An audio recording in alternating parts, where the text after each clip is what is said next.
the moment I go live, I need to sneeze. I smile.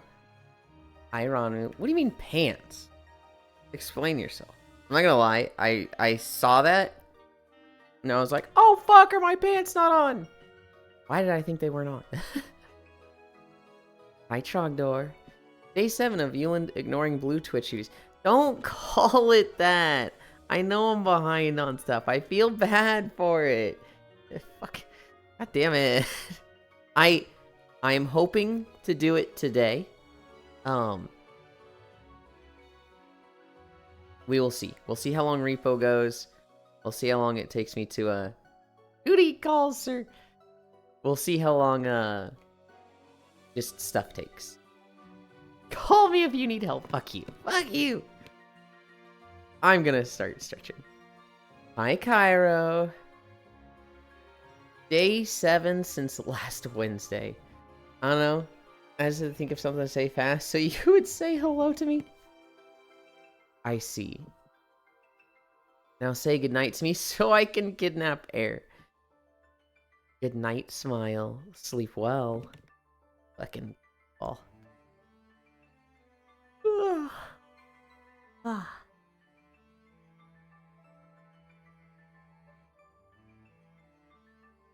Hi, Haxie. Oh my gosh. I just waved with both hands. And like I just got hit by like core memories. Do you guys remember this? Hello? Hello?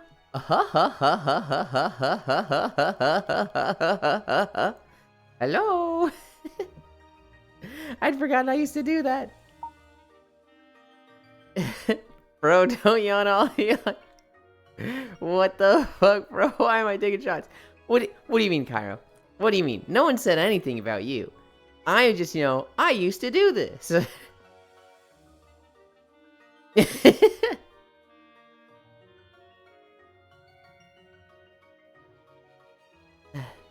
Cairo, Pat, Hyron. Yeah.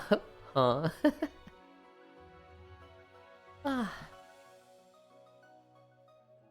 I used to tease Cairo with that all the time.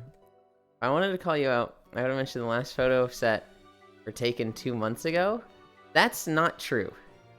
They were not taken that long ago.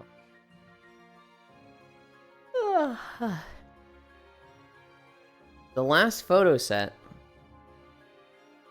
What was the last... Oh, okay. You're not saying the last time stuff was uploaded. You're saying the last time... Or the last photos weren't, like, taken that day. They were taken 2 months ago and then uploaded, like, 2 or... Okay. Hello. That feels like less of a call out to me. 100 men versus Healing. Healing would just let the men win. What do you mean, let the men win? If it's me versus 100, I don't think I have a fucking choice. I don't know if I win against one guy, because I don't know if you knew this. I am one man. Hi, Techno. Morning, Lynn. I'm staring at you. The 100 men versus a gorilla question is honestly really silly. 4 men have brought down a bear. Like a grizzly bear. So, like, 10 men could take a gorilla. You'd enjoy it. Not talking about a fight. Okay. Alright. Fuck you. Don't pick on my bunny. Well, I don't think you know what the bunny likes. Could take you, Peggies.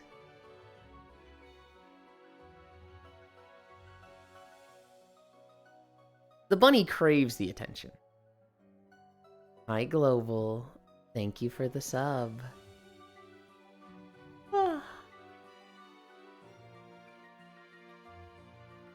My face when the guy who speedruns Elden Ring fights the gorilla and parries every attack. Good lord. What the heck? Leave me alone? No. What? Cairo, I like you too much. I'm not gonna just leave you alone. What?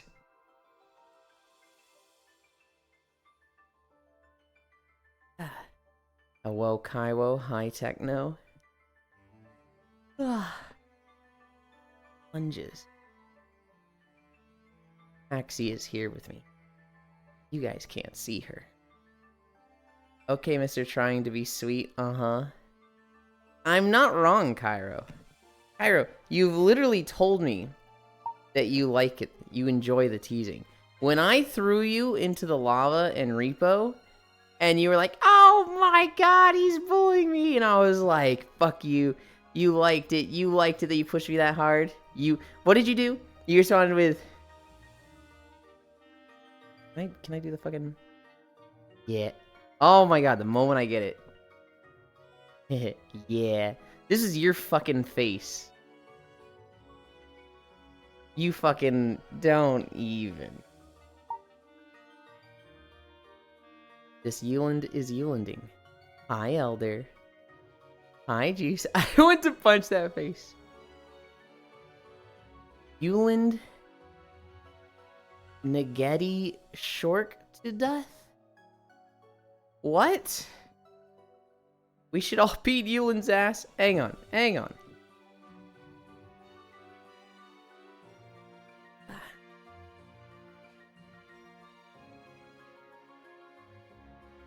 Global. I don't appreciate these accusations that I did anything to the shark, okay? She didn't want to be a shark anymore. She wanted to be a rat for a while, and then she wanted to be a standard demon girl. She's got her live 2D model rigged and everything. She hasn't died. She just doesn't want to be a shark anymore, okay?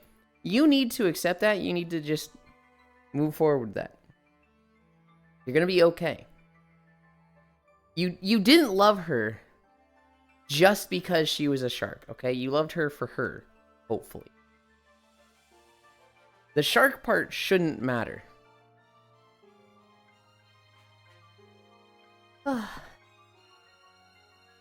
One more lunges.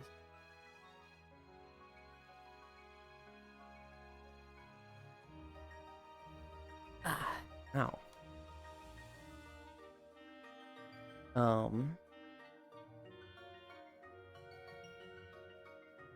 Elon, I'm not watching Twitch on mobile. Are you proud of me? No. Is it bad to watch Twitch on mobile? Come here, Axie. I think it's fine to watch Twitch on mobile. You shouldn't give bits or sub while on mobile. You know, do that through your browser or from a PC. But, like, watching on mobile? That's fine. Can I interact with the key? Can. Good lord. Is that a Haxie? It is. It is a Haxie. Okay. Hi, Nay. Time to walk? Mm-hmm. Now buy bits on an Apple mobile device. Fuck no. Where was I? Oh yeah, Bendy's. Hi, Cavrenix.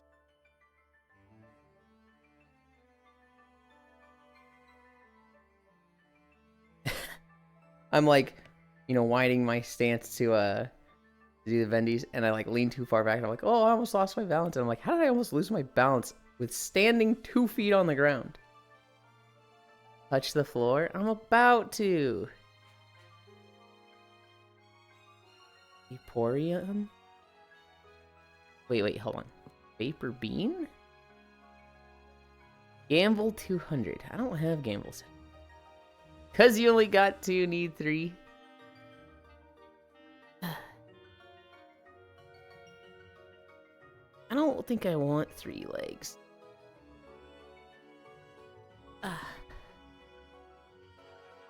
Yeah, get on all fours. Healing Jacko posing. People say the Jacko pose is easy. You gotta understand. For the Jacko pose, you gotta have your legs like, you know, spread apart like this. Perfectly straight up. And then you bend over. So that like, your knees and your torso are like this to each other. Like, you need to be able to, like, with your legs straight up, be able to touch the ground with your fucking, like, chest. It's, like, an insane level of flexibility for that one. Evernix is a vegan that I know that changed their name. but they're still vapor beam in my heart. Yeah, it's difficult. People say the Jacko pose is easy. Have not done the Jacko pose. It's... Wait. 10 consecutive, thank you. There's the, like... There's the proper... That's a full Jacko pose. And then there's, like, a... Oh. You just, like... widened your stance and just fell forward. I'm doing the Jacko pose. I'll help you get more flexible. Okay, thank you. We're at toe touches. We're at toe touches. Ah.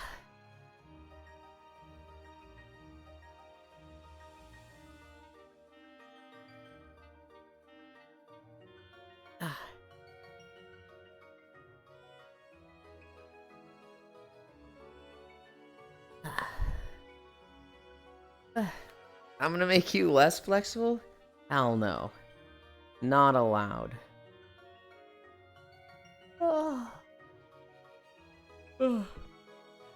Cami pose? That's where we're at.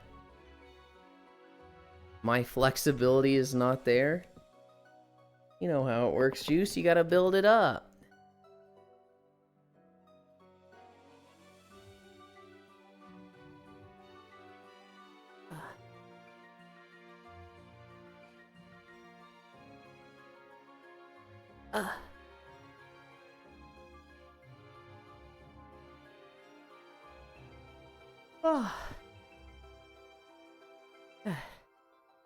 Really hard man of habit.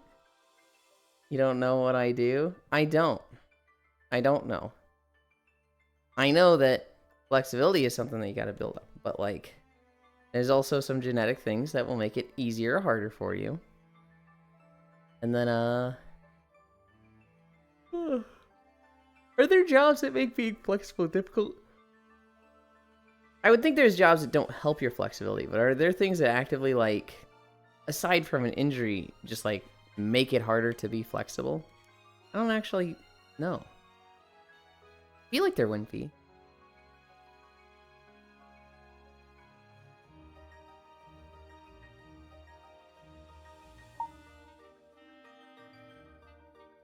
What? Heck no, what?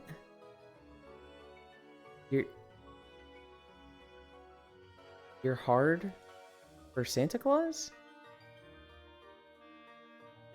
You know what I'm gonna say. Kinda weird, bro. Pretty fucking weird. Kink shaming? I'm not kink shaming. I am shaming that they just openly stated that in a Twitch chat, unprompted. Fucking weird powerlifter, lol. Yeah, you know what? Powerlifter would make it harder to be flexible. I love the videos. I was about to say the same exact thing as me. I love the videos of powerlifters trying to get kick me signs off their back, but they're too huge to reach. The ones where it's just, you know, I'm stupid on their back, and they're just like, ooh, ooh, ooh, ooh. I was literally about to say the exact same thing, Cairo. Hi, Kumi. Cosmopolitan ass bitch. Say weird things, you get called out for being weird, Techno. It's fine to be weird. I don't have a problem with you being weird. But, you know, you're weird. Squats. I'm not weird. It was a weird thing. I'm just being funny. Was that funny? I feel like that's... And I don't mean to be mean with this. I feel like that's Johnny Test weird. Where it's like, haha, random is funny. Like, was it? You don't get it? Me with clown makeup on. They're distracting you. That's large muscle mass in general, but for flexibility, if a powerlifter is more flexible than the range of motion for lift, it makes them slightly weaker in that lift? Oh. Oh, it absolutely is LOL random humor. I am personally not the biggest fan of LOL random humor. Loud is funny, and lol random is like...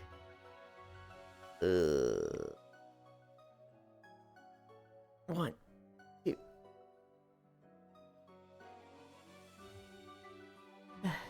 Well, I'm a fan of your ass cheeks, so okay.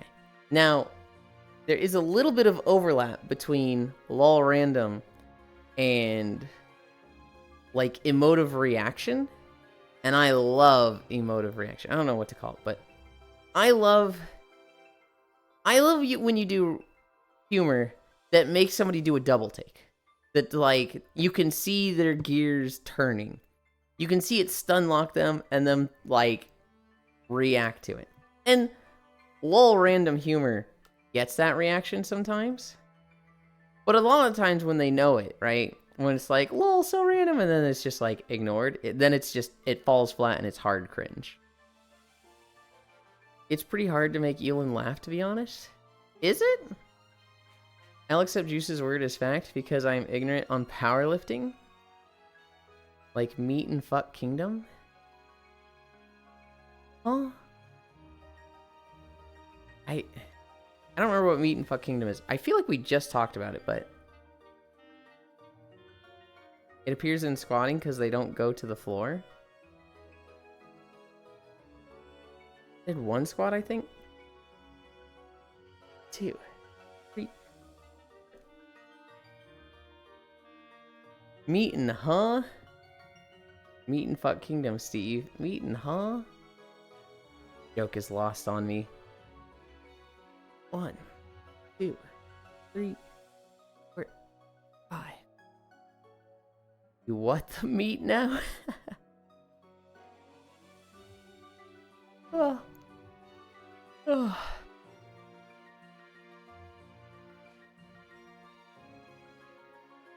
Who are we meeting? Hey, Elin, want to hear a joke? Is it one of yours? Fuck, I messed up the joke. Yay! 1, 2, 3, 4. Hold on, let me do it again. This is literally like talking to your young cousin, and they're like, "I want to tell you a joke." Wait, I screwed it up. Let me do it again. Hey, Elin, you want a joke? Are you gonna say me? Sure. Now I think about it, I don't think I've ever made Elin laugh. Hands you the joke. Now you have the joke.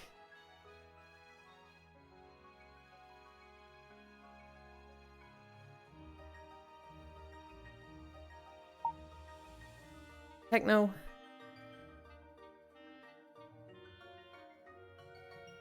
I still think you're alright. I still think you're cool.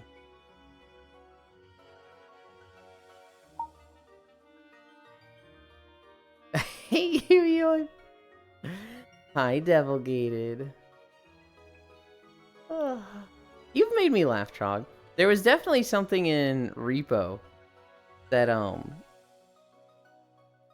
I don't remember what it was, but last week I remember you did something and I was just fucking giggling there.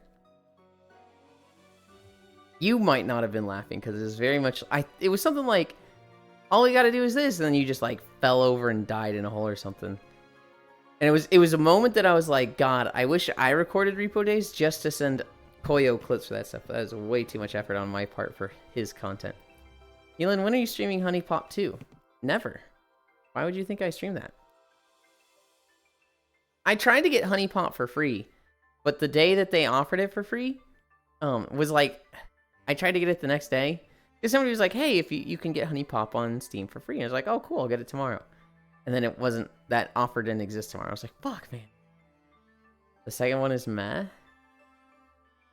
1, 2, 3, 4, 5. Lies. 1, 3. It's peak match 3 gameplay. So is the webcam one. What is the difference between Honey Pop 1 and 2? What makes one better than the other?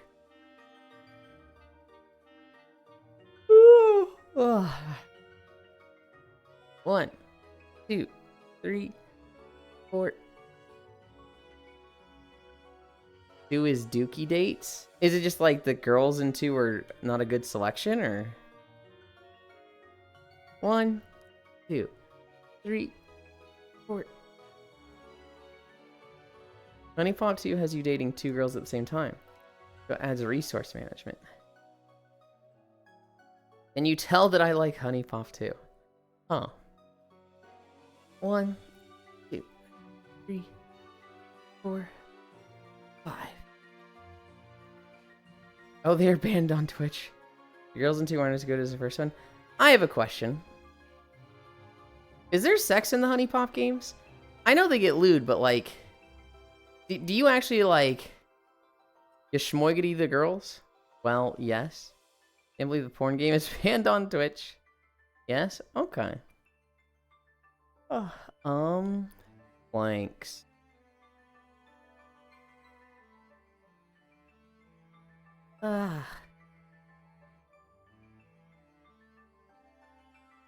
That's whole point of the game. I thought the whole point of the game was like making money as a social media company with these girls. And like there was a lot of lewdness and sex on the side.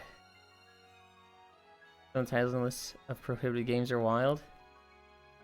That's Honeycam Studio? No, that's the webcam game. Oh yeah, it's not really. You're just uncultured. They're super old meme games. The Maiden R Assault Violent Semen Inferno. Like, what the fuck is that? Kinda seems like a pretty self-explanatory title.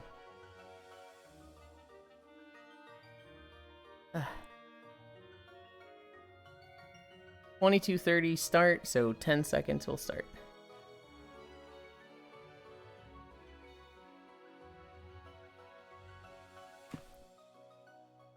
$22.30. This game is literally popular as a meme game because of the title. You're too young, pal. Old man.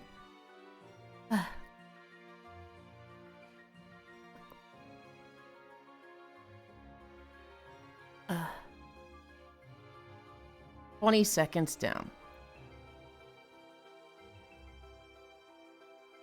You could always play these games on the blue site you neglect. Frog, you're kind of starting to get to me. I was there when the old laws were written. I have to go into town. I'll catch the stream later. Enjoy. Have a good one. 20 seconds down. 3 more hours to go. Do not dare to wag your finger at me about them. Hi, Jer. Hi, Wrath.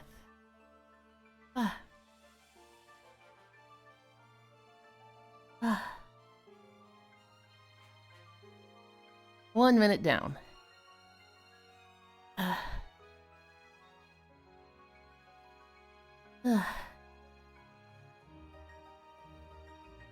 Hug, love, wave, hug heart.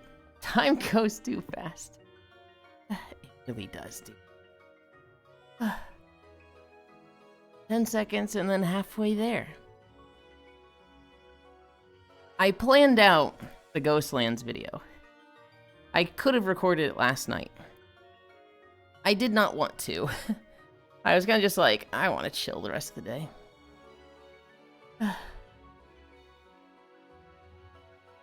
And so I played V Rising and built a castle and then hated it and tore it all down.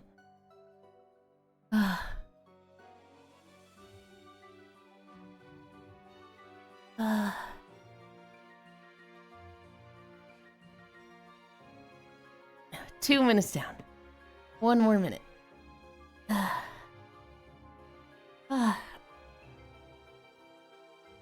Oh god. No, I hate planking.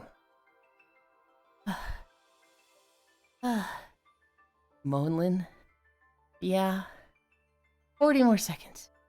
You doing great though? Thank you. Oh god, no, I feel a hair on my nose. Oh, it's tickling me. Fuck, 30 seconds. If I'm at this angle, I don't feel it. Tickle, tickle, no. 20 seconds. 15. 10. 9. 8. 7. 6. 5. 4. 3. 2. 1. 0. Ah.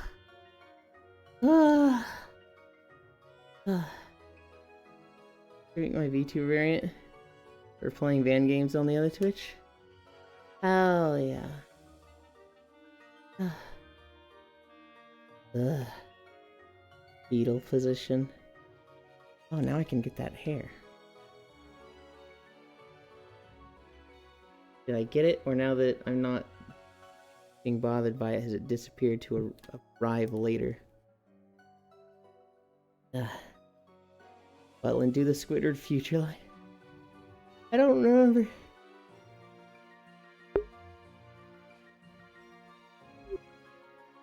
I honestly don't remember the Squidward future line. And, I forgot what else I was gonna say. I didn't watch too much SpongeBob as a kid. I watched it a bit in college. But, like, before that, I just didn't.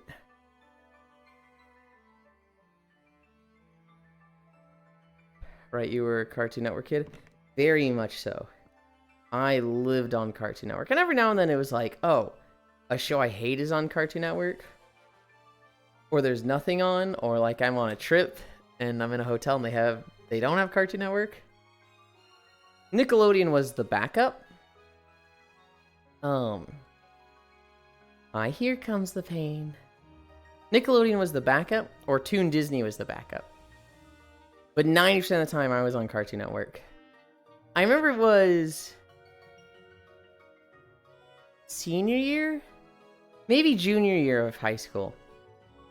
The Avatar: The Last Airbender final 5 episodes of season 3 were coming out. It was the end to the saga. And I watched one of those. I watched the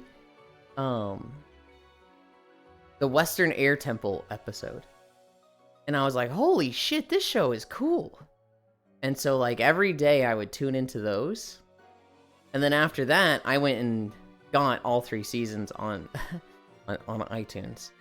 And I watched through all of them. Like, I binged them in, like, 3 days. And, from then on, I think I paid a little bit more attention to Nickelodeon. But, it was really just Avatar and a little bit of SpongeBob in college. How the hell can you stay in VR for 30 minutes straight? 30 minutes straight? I've been in VR for 14 hours straight. And I know people who've done it for 48 hours. Which part is confusing to you?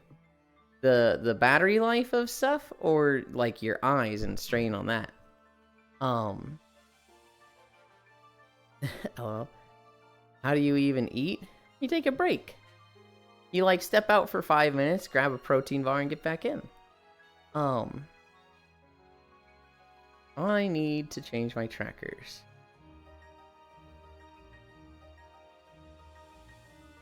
Right behind this, right here. If it's battery life, you plug into the wall. I mean, I've tried VR for like 2 minutes and I'm motion sick, haha. Well, so here's the thing, here comes the pain. Everybody gets different levels of stuff like motion sickness. I'll tell you right now, I never got motion sickness just from being in VR. I did something very stupid one of my first few days in VR, and I went to a world with chocobos from Final Fantasy, and I rode around on those for an hour. And that made me super sick. I like had a crazy headache from that. I felt like I was gonna throw up. But that was like, oopsie. That was me being dumb and, you know, not having my VR legs yet. Which is a thing. If you spend a lot of time in VR, you get like more and more resistant to motion sick things. Longest I've been in VR was like 2D straight, basically. And it must just make me sick. If you spend time in VR, go to worlds that are very stationary. They're very still and kind of like get a feel for it, ease your way into it. I have a friend who he would get splitting migraines. He wouldn't get motion sickness, but he would get splitting headaches from being in VR. But he really wanted to be in VR. So he would take like two Dramamines, I think. Going into VR, two true Dramamines and like an Advil or something to like deal with the motion sickness and stop it from happening. But after 2 hours, he would still be getting like really sick. So he'd get out. He put up with that for like 6 months, and then just one day it didn't happen. All right, good night. See you at Repo Yun. See you then. Tunneling makes you sick. After 6 months of just like needing medication to be in VR, he just didn't. He just like, you know, he took his meds, got in VR, spent 7 hours in there. He's like, wait, it's been 7 hours. I don't feel anything. The next day he didn't take any meds, got in VR, didn't get motion sick or headaches at all.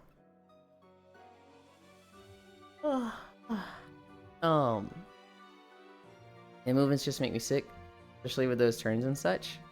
Snap turning will ease you in. 1000% use snap turning and tunneling if you're new to VR. Alright, good night, see you at Repo. Tunneling makes me sick. Your vision doesn't actually do that, so it's even worse. That sounds like a thing that's like, try it. Some people benefit from it and some people don't. I think everyone is actually different. You aren't. I ordered another 2 bunny suits. Hell yeah.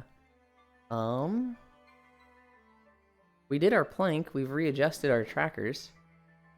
Get walking. Hi, Yuki.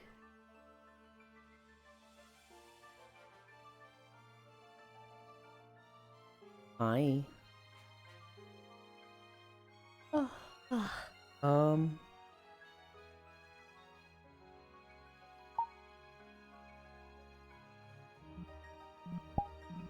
Goodbye, Pokemon music.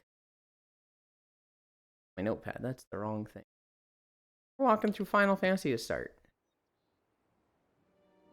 This is North Shroud.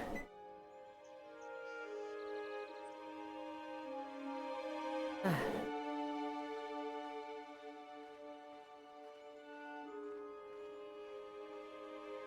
32 minutes for stretches. That's gotta be your best time this week. Shut up. Yeah, I hate this guy. I mean, I tried this game called Dig VR, where you dig in the excavator, but I don't know, the movement on that specifically turning around just made me throw up. Check reviews for VR games, because a lot of games are not made for VR. They're just ported to VR and they're awful. Subnautica? That is one of the worst VR ports I've ever seen. If you get motion sick, just play Blade and Sorcery. You'll be too aroused to be sick. I like the Twitch smile emote. Feels like a forced smile. I think that's exactly what it is, Techno. God, the music is loud? I can turn it down. Hi, Baldir.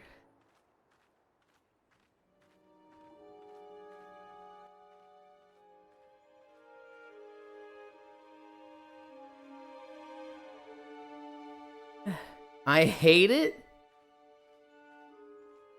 I'm gonna ruin your life. Where it gets the most use, Techno. Well, probably not where it gets the most use, but a great use of it was people going through the Final Fantasy story. And it'd be like, oh man, this character is so cool, guys. And then a bunch of people put the smile. And it's like, wait, is he gonna die? Guys, don't do that smile. Is it gonna die? What the fuck? Any normal smiles are diabolical. I sure hope nothing bad happens to them. Smile. How it works. Hi, unknown. Oh, I'm like pink in this lighting. That's fine. I can also tell I'm drifting already. Fuck. Did you try to come in with the smile we're talking about and miss? Surely you didn't do that. Sup, Techno smile. Today is Repo Day. Pink in this lighting? Yes. You just hit enter, it doesn't do it? Motherfucker, you're just pinky always. Yeah, but I'm more pink than usual. I'm literally under like a pink mushroom flower, or I'm next to a pink mushroom flower in this Pokemon world. Nylon is heavily tinted all around. We gotta turn this tracker off. We had the Team Rocket lean going.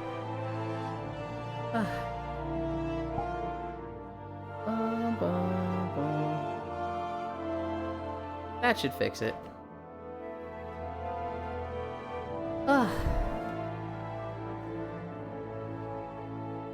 Tinted rock. I bet if I go over here... Yeah, now I'm not pink. I stand next to this thing. I didn't change at all. No, I'm kind of more pink. I don't know.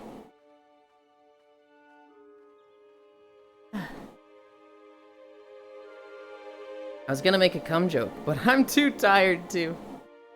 Been a long morning, man. All good. Today's Repo Day. Hi, Sleepies.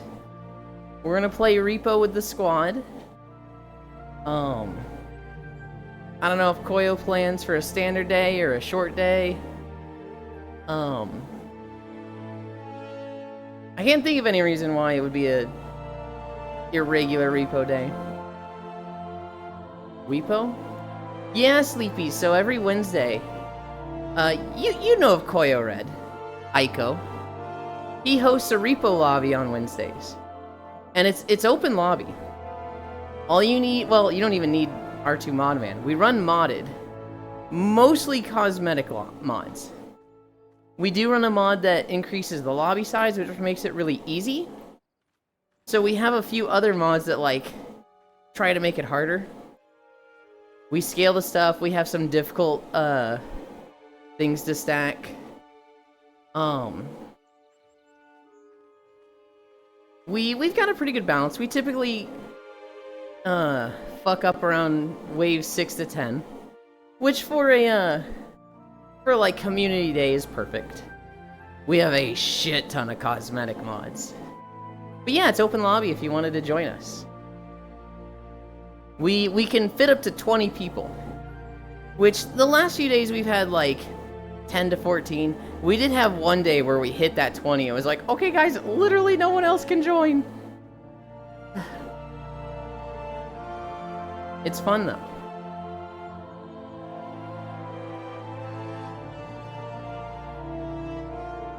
We have a shit? That feels a little out of context. Hi, Logitech. 180. You're almost at the, you're almost at 200. You added 3 eyes to my name.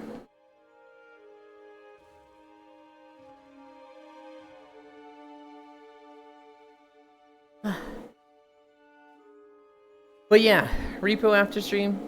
No walk. That'll be fun. No, I didn't. You're seeing things? Oh my goodness. Techno is bouncing off the walls this morning. I swear. I need a drink. I need a drink.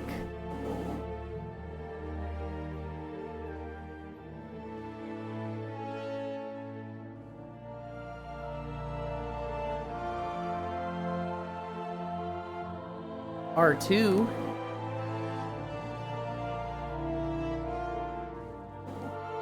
You literally have the equivalent of like zoomies today.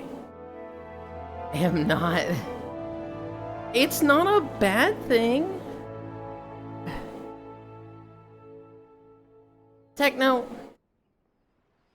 you gotta be more honest with yourself. You gotta be more accepting of who you are.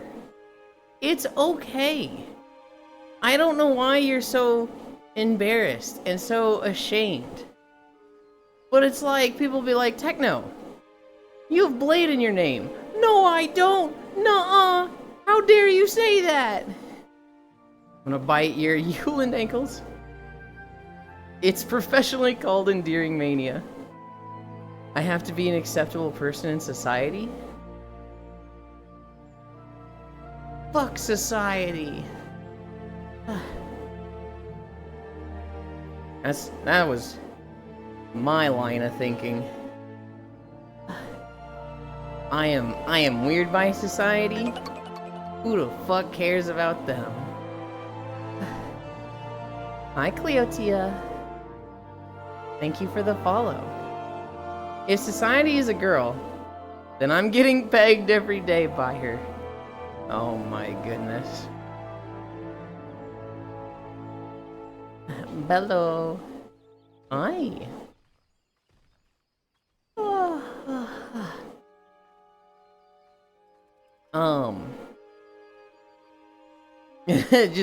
just thinking emoji.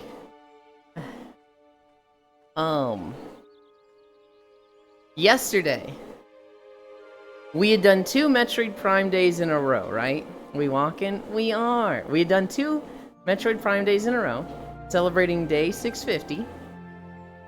I had not been getting enough sleep. So I typically sleep like 4 to 5 hours in the night, and 2 to 4 hours for my naps. Take out the naps for 2 days. I was just, short on sleep. So yesterday, we ended stream, Grianne jumped on, Shocky and Vin joined us, so it was the 4 of us. I conked out for 4 straight hours in VR. I was just fucking gone. I was planning to like, hi Smug, take like a 2-hour nap, and then get up and maybe do Blue Twitch stuff if I had time. Hi Grianne. Maybe do Blue Twitch stuff if I had time. And then, go play Tales of Vesperia.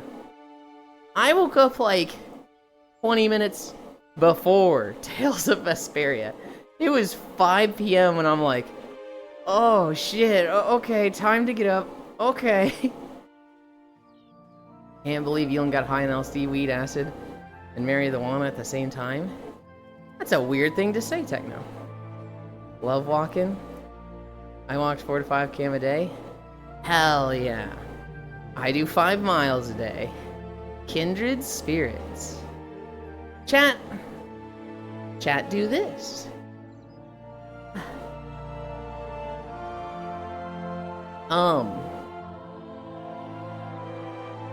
Yeah, no. I was behind on sleep yesterday. I passed the fuck out for 4 hours. It was so comfy and needed. I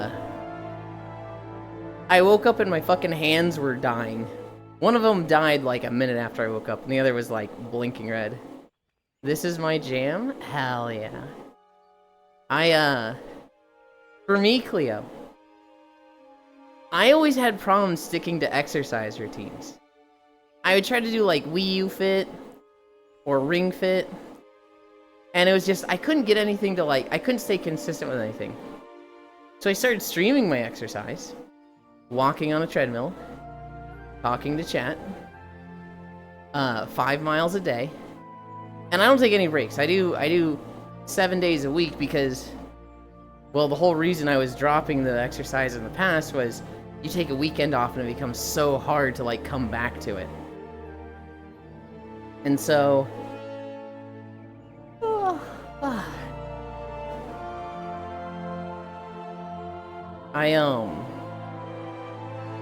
god, what was I gonna say? I saw somebody log into Steam and just totally mind blanked.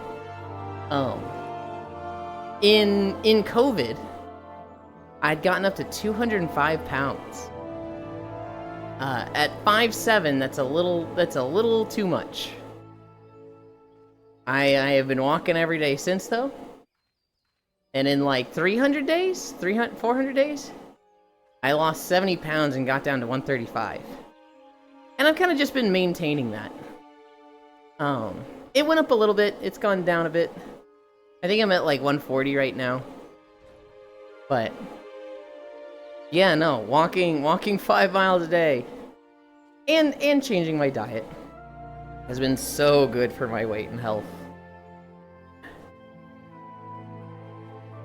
Oh. Accidentally muted myself. I feel like I'm gonna sneeze and have felt that way for the past 20 minutes. It's driving me crazy, guys.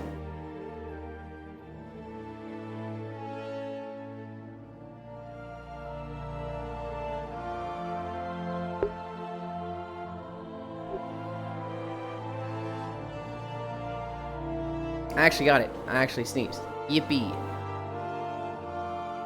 Chunkland. Time to be productive, violin. Bye, Techno. Have a good day.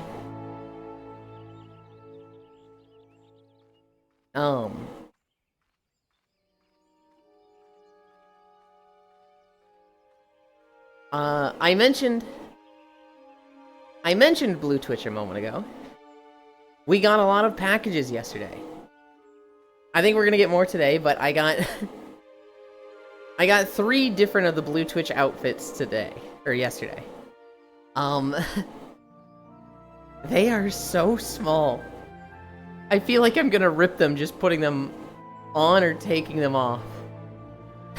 One of them I tried on, and it was like, okay, this'll be, you know, a thing I take pics in, you know, this'll be cute.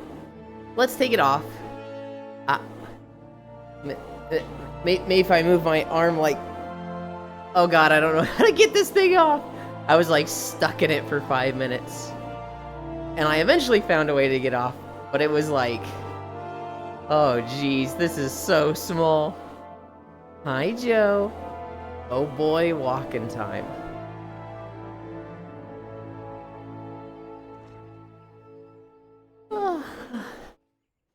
North Shroud is pretty small. I feel like we should be coming to the end of this video any moment. I think it was like 17 minutes long. Now I want to check. It's 19 minutes long.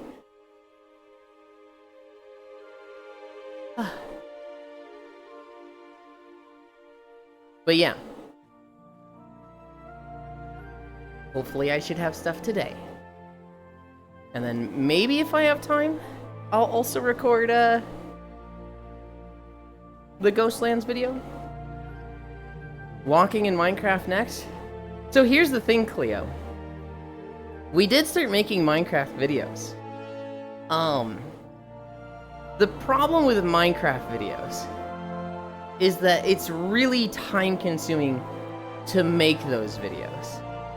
In a game like Final Fantasy, I can just log into Final Fantasy and walk through a zone, right? It takes me 1, maybe up to 3 hours to record a zone. In Final Fantasy, it would go very fast and easy, so it would probably take like 1. In Minecraft, I walk along a pathway, so I have to build out the path. And it typically ends up being a path that's like 5,000 blocks long.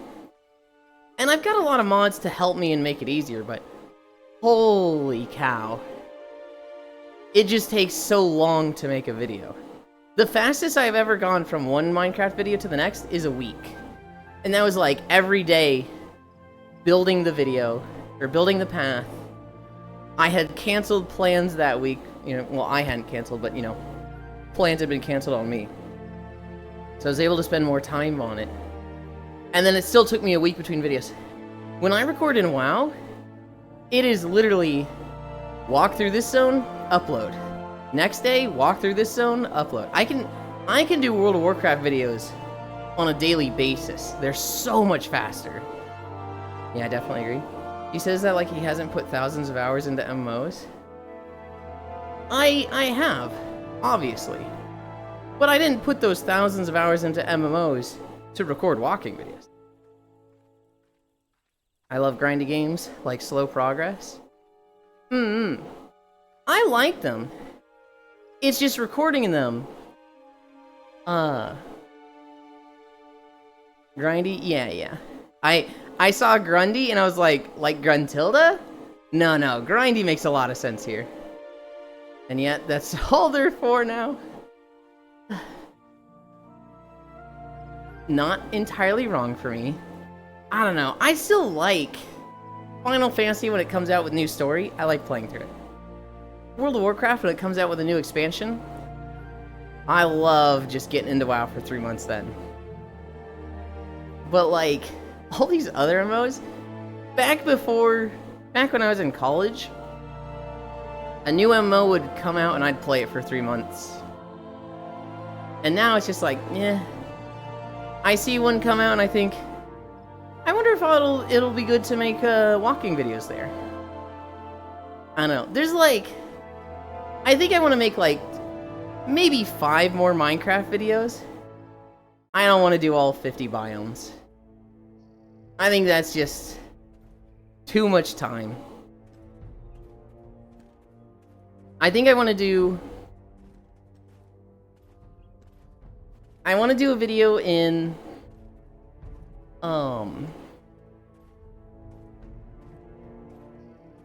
the Badlands. I want to do a cherry blossom forest, the jungle, the Nether, and the End. I'll probably look through the list of biomes and be like, this one needs to happen, this needs one to happen. Those 5 for sure. The Nether. Yup. There's technically like 3 versions of the Nether, and each one has a unique song.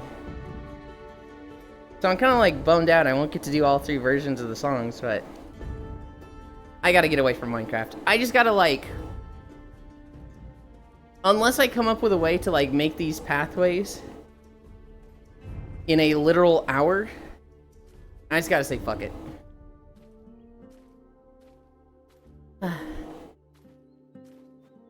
Also, now we're walking through Black Desert Online.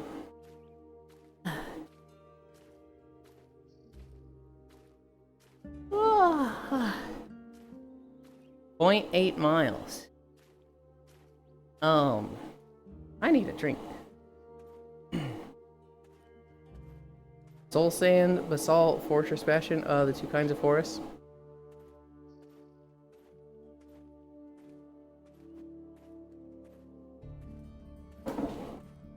There's a decent bit there. Yeah. I thought of those 5 off the top of my head. But really, there's like 10 more unique biomes. I don't want to do things that are like, you know, I don't want to do a snowy taiga. I've done the taiga. Oh, by the way, what game is the walking video? This is Black Desert Online. You might be on mobile, so I might be answering that question twice. But this is Black Desert Online. This section is Alta Nova to the Sandgrain Bazaar. And I just felt my Velcro on my foot give.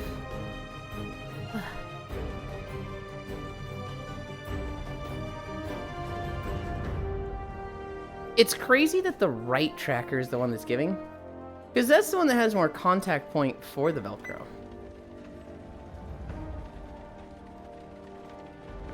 EDO. This is so weird. Yeah, I'm still saving up for a PC. My trackers. Now I've got them on my ankles. One tracker, the Velcro doesn't reach the actual battery pack. It's like a normal amount. The other one, it's like my ankle is smaller or thinner. So the Velcro reaches the battery pack and the Velcro isn't all the way on. And I'm like, my legs aren't different sizes. How is this happening? Then he has Sandgrain Bazaar to Valencia, right, chat? No. I was going to do Sandgrain Bazaar to the city out in the desert. But the desert ended up being stupid. So we never did that.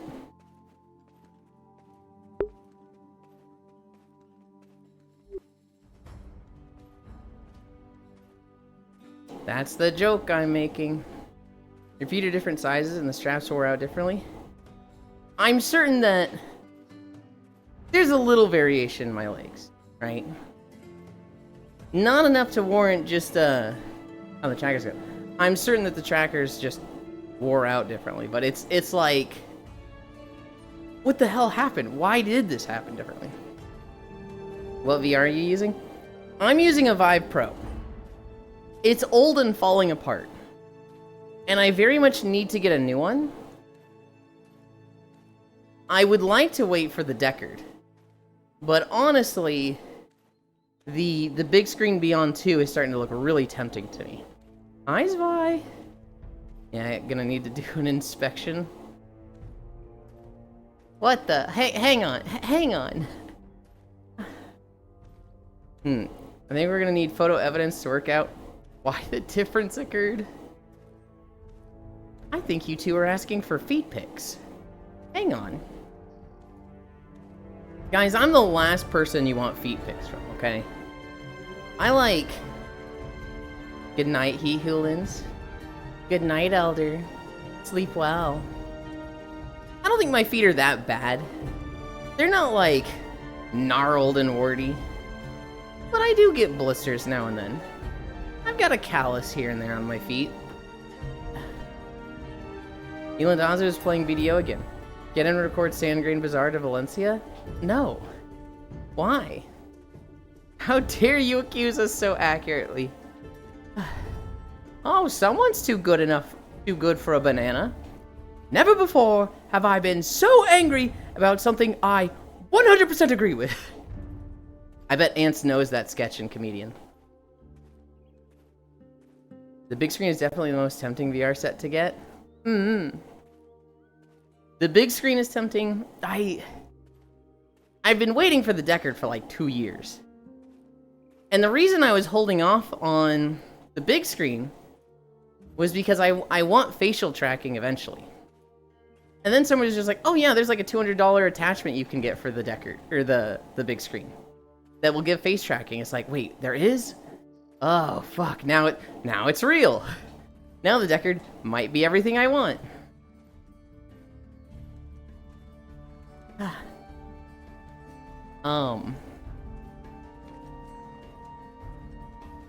really want to see if Ants gets that.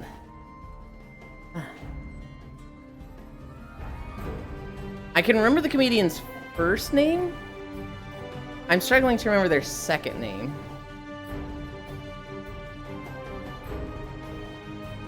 Face tracking sounds great.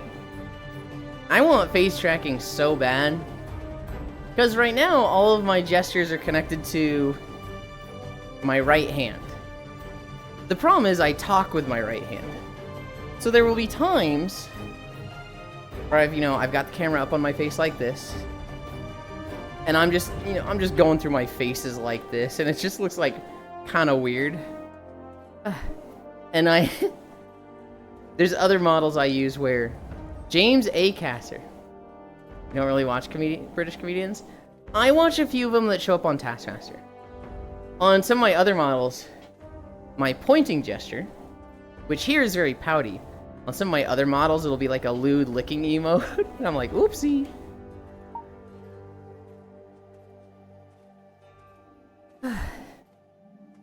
I'll be getting the big screen too. The old face gestures. I love James Acaster. I've watched 1 or 2 of his specials. I love the show Taskmaster Ants. And so I've seen the first 9 seasons. I haven't seen after that. James was on the 2nd or 3rd season? I want to say the 3rd season. And God, he was fucking funny there. Him losing his shit at, like, some of the group challenges is just so fucking funny to me. Like, they do one that's, like, build an addition. And, like, one of the guys that's on his team just stops working with him and starts, like, building their own thing. And he's just losing his mind trying to get these two to work with him.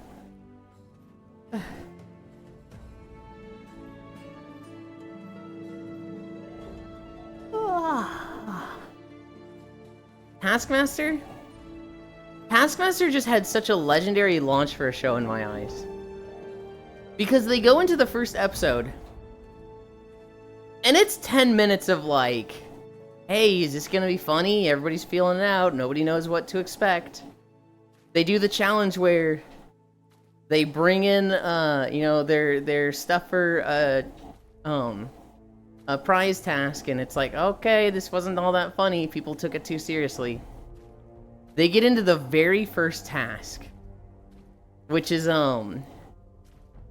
eat the most watermelon. You have 1 minute, and they show the girl go first, and she gets into the little like lab, and she goes, "Oh, I have to cut open the watermelon. The timer's ticking down." And they're like, "Yeah," and she's like, "Well, I need something to open it. Oh, I gotta go get something." So she just leaves, and you hear her rummaging around in a kitchen for a minute. And she comes back, cuts it open, gets a spoonful, literally has one spoonful of watermelon for the challenge. Then they show, two other comedians, the young guy and the older one. I don't remember their names. And, the young guy, he comes in, he had a bunch of tools ready. He cuts it in half and starts spooning it.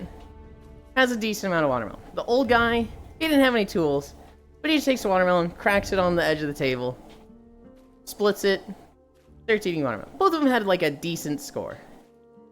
But like even still, the show is like, this isn't that good. This is like, whatever. Then they get to the next two. I think Tim Cook is one of their names. And, oh, I don't remember the other guy. Anyway, Tim picks up his watermelon and just fucking smashes it on the table. Way too much power and aggression. Watermelon goes fucking everywhere, and he starts eating it like a fucking animal. The other guy literally takes his watermelon, spikes it on, not the table, the fucking ground, and starts eating it like a fucking animal. And like, you see these two smash their watermelons, and you're just dying laughing.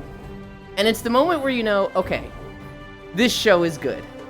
This is gonna be funny. Because they have this, like, build-up to moments like that. But because it's the first episode and nobody knows about the build-up and how it's gonna go, the first 10 minutes of Taskmasters, it's kind of boring. It's kind of just like, this is too slow-paced and, like, not funny.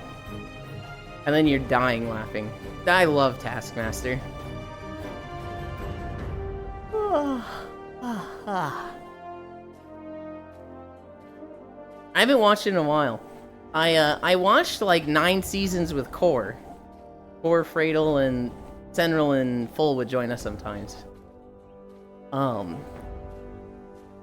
then our schedules kind of fell apart, and we didn't really have time to watch it anymore. And around this time, my parents were like, "Elin, we want to do something with you." And I was like, "What if we watch Taskmaster every week? We just watch one episode of it every Thursday." And so I did that with my parents for a year. Ironically, we got to season 9, and then also stopped watching. And it was like, well, okay then. So I've watched 1 through 9 twice.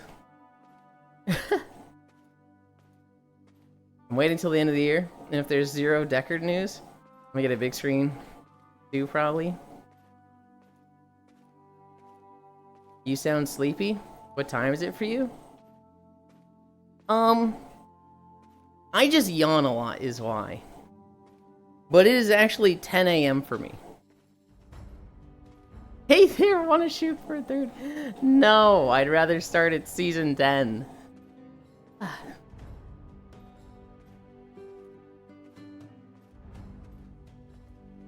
There was one season, Ants, where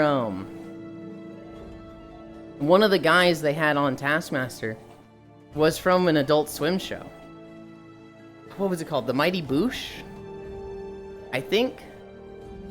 His name was Noel. And I think he actually won his season. I don't no, I'm not sure on that. He was so weird. Yeah, Noel Fielding. He was so weird, but he was so good in a lot of it. He was the type that he either understood a task and did it better than everybody, or he had no fucking clue and just looked so useless. It's the opposite for me. It's already 11 p.m. here.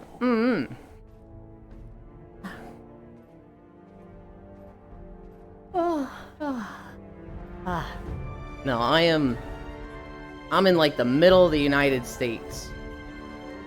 It's early for me. I typically here's my schedule, Cleo. I typically wake up from like 7 to 8. At 8 I have breakfast and I start collecting like notes for the walk. You know, just see what news has happened and to talk about. We stream for 3 to 4 hours. We do at least 5 miles of walking. And then after that I take a nap in VR. And when I wake up from the nap, I will either do something somewhat productive, like record the videos, because the videos we walk to, I actually recorded all these. I might go and like plan or record one of those. Or I'll do... I'm hesitant to call them collab stuff. But you know, scheduled games with friends. So like today, my friend is hoping a repo day. And so I'll be playing with him. Tuesday and Thursdays, I play Tales of Vesperia with Cairo. We played last night. That was a lot of fun. We got through 2 zones.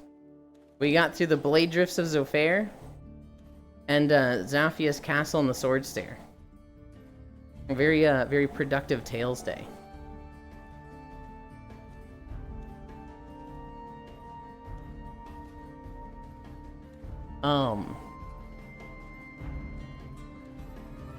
But yeah.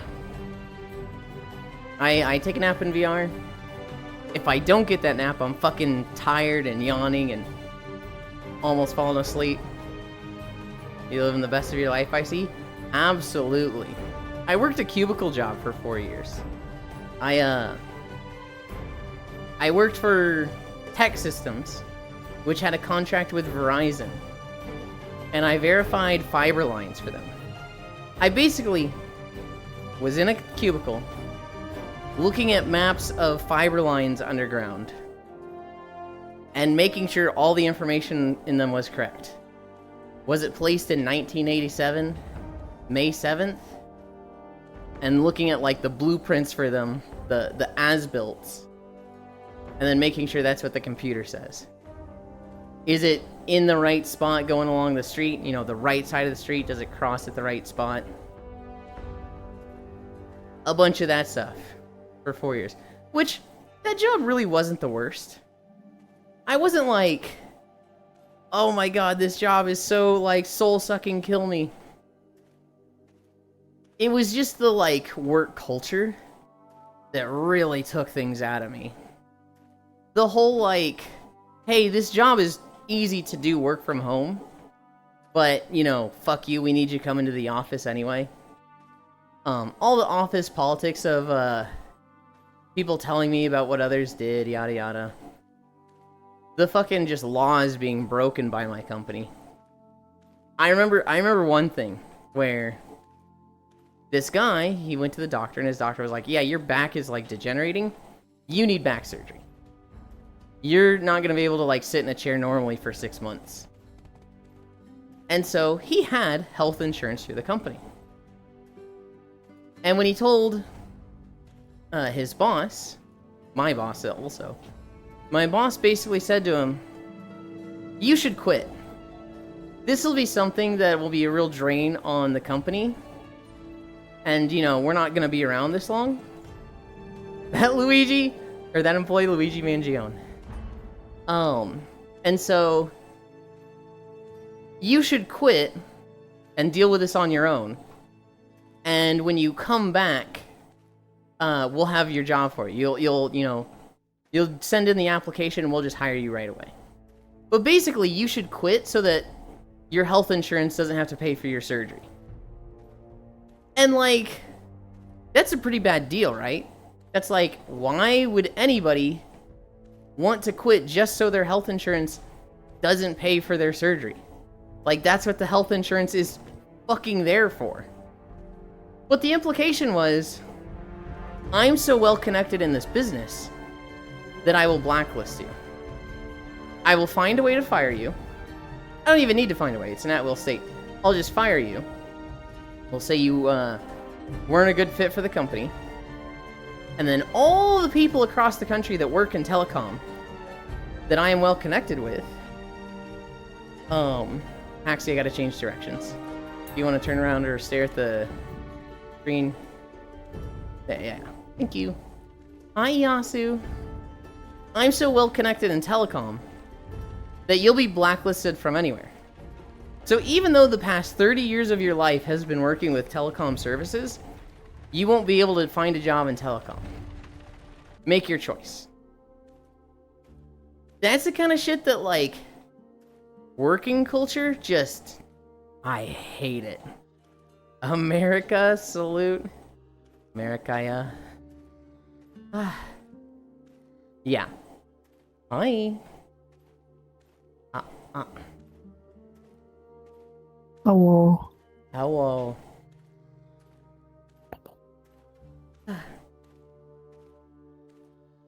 And so, yeah, seeing stuff like that made me really depressed about working. I was getting more and more apathetic. And more like, what's the point? There's a cat on the screen.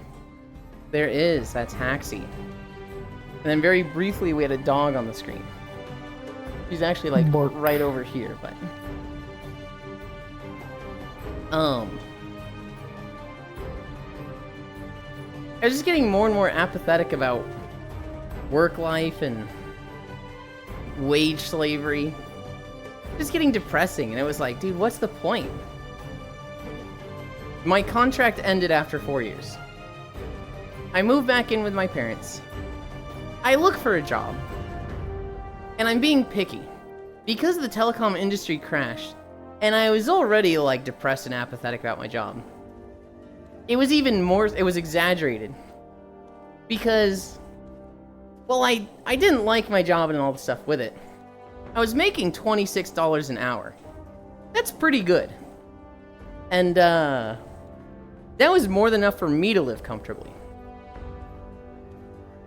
When my contract ended and I was looking for a job, doing the exact same thing, I could only find jobs that were $18 an hour. And they weren't work from home. I would have had to go to very high populous cities where the cost of living would be pretty high. I wouldn't be able to live on my own there. I was enjoying a peaceful day in my office and just got messages that somebody spilled corrosive material in the trunk of a work van. And I go clean it up for them. Oh boy. I don't even know how much I get paid per hour.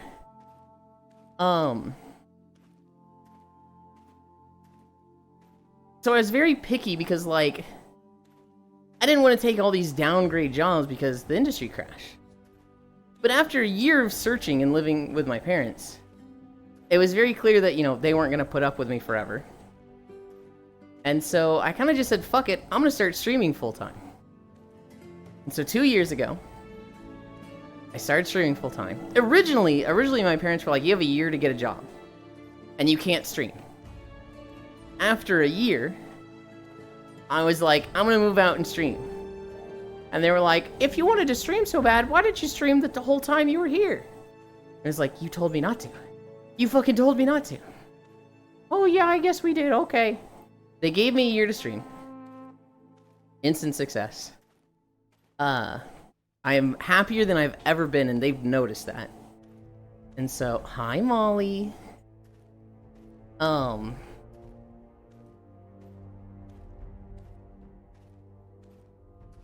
I've been streaming basically full time for 2 years now. Generic parent behavior. Leo, I've never sworn at my parents except one time. I moved back in with them. And I was like, hey, working culture is very depressing for me. And I'm actually pretty well connected with people on Twitch and streamers. Would you be against me just living with you for a year or two and trying to make it as a streamer? And, like, you know, if I don't, I go back to standard working culture. If I do, cool. But would you be like against supporting me in that endeavor? Basically giving me like, you know, a leap year between high school and college. Except for me, it was at the age of 30. And really, YouTube? It would have been at the age of 30 and with work. And they made it very clear, no, they were not cool with that. Hopefully it loads in that time. It doesn't look like it is so far.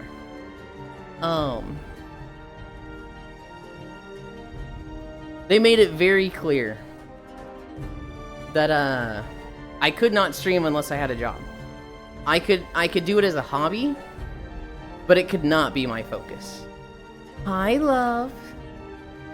And so I was looking for jobs for a year. I was kind of setting up stream, but not streaming. And then when a year passed up,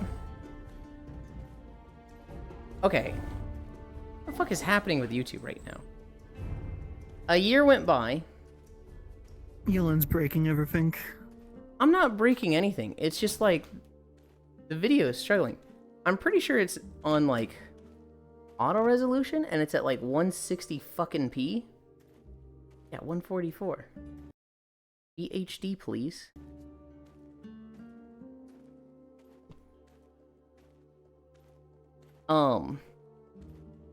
They gave me a year to find a job. I didn't find a job.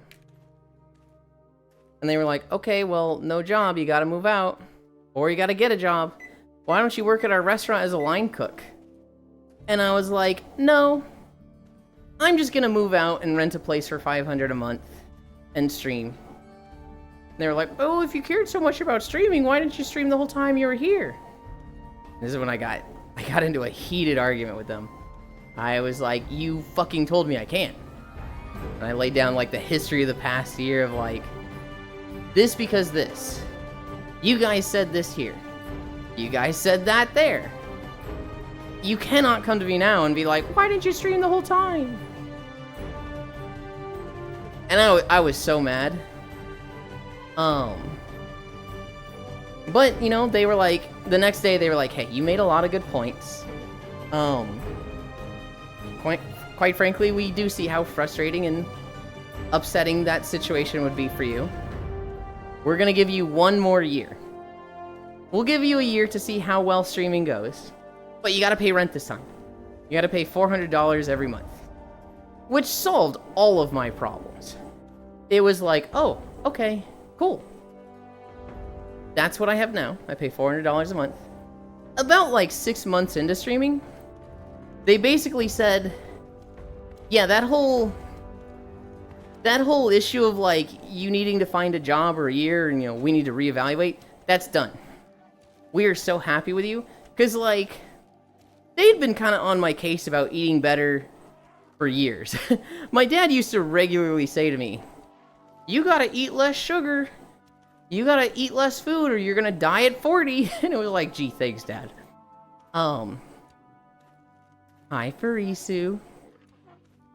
And so, you know, they saw me within like 6 to 7 months lose 70 pounds. They see me streaming every day. And I'm just genuinely happier now, right? I used to be, 3 years ago, I was a bit bitter. I was a bit of a Debbie Downer. If you told me about something I liked and I had any knowledge of any negativity about it, I was going to tell you why your thing that you liked was shit and why you shouldn't participate in it. If you mentioned Pokemon near me, I was going to like try and ruin Pokemon for you. And I very much changed. I'm very much more positive. I'm still very critical of Pokemon, but I'm not like trying to get people to quit like I was. 70 He just pounds. wants to fuck all the Pokemon. Hey. Only 80% of them, okay? We're not touching the bugs or the rocks. Or the fucking steel ones. I mean, Rock's just an anal bead. And the steel one's just a... We're not fucking the rocks. Hi, Ewan, my love. Depending on day and time, between 44 and 120 per hour. I guess your parents see you're dedicated You and want to get fisted by Geodude? No. No, I don't. Look. You know butt stuff. You know full well putting rocks up there is a bad idea.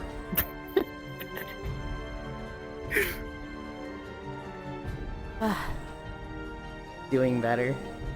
I guess your parents see you're dedicated and going to stream that they finally agreed? Yes, very much so. I live in their basement now. They also, like, have 2 houses, and they spend half the year in Florida and half the year in Missouri. So half the year, I have the Missouri house to myself. Half the year, I have half the year, I have the Missouri house to myself. Although, because of all the hurricanes that keep happening in Florida, the last 2 years, that has been a very shortened amount of time. 70 pounds is half my weight. It's half of my weight now. Used to be 1/3. Hi, Den. I almost sent you. Did I say this on stream? I'm gonna say this on stream. I almost sent you this small webcomic of 4 pages of a femboy getting, like, bowling ball sized anal beads put up them. But they have a cage in the second 2 pictures, so I didn't. Granted, in the 4th one, when they come out, the femboy gets so turned on and rock hard that it breaks the cage.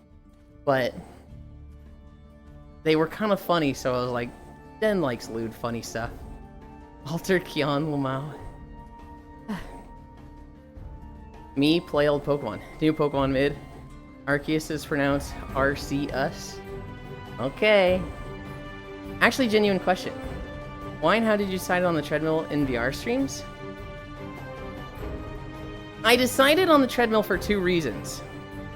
One, I had a treadmill in the house. 2, it felt like the treadmill would be the most applicable to an already liked concept. If I did walking videos like this in video games, it's very easy to exercise on it with the treadmill. The treadmill is just aesthetically the one that fits the most. And so that's why I chose the treadmill instead of, like, the bike or an elliptical. Ease of access as well as aesthetic. Oh, speaking of, I'm currently down to 82 pounds. Hell yeah. Kimmy sees a golem and is like, would. Frisu would smash most of them too. Or to be fair, let the Pokemon smash her. Hi. Oh, that checks out. Den Love after Kion. Alter Kion Lamau. I'm pretty good at bowling. Did you read the one that just got translated about the pro gamer femboy? It's anal by haunt businessman who sucks at FPS? No. No, I didn't. No comic for me, Sag. Smashed by Pokemon would. I didn't send it to anybody, Air. I just thought of Den when I saw it. Air, we've talked about this. Don't do that. Missing out by not reading this smut that just came out. Hi, sorry I'm going through hating my voice again. Well, I don't like... How do I word this? I like your voice. But if you don't like it, fine. I like having you around, and that's more important. Base taste, the latex stuff they do is peak. Hat, bark.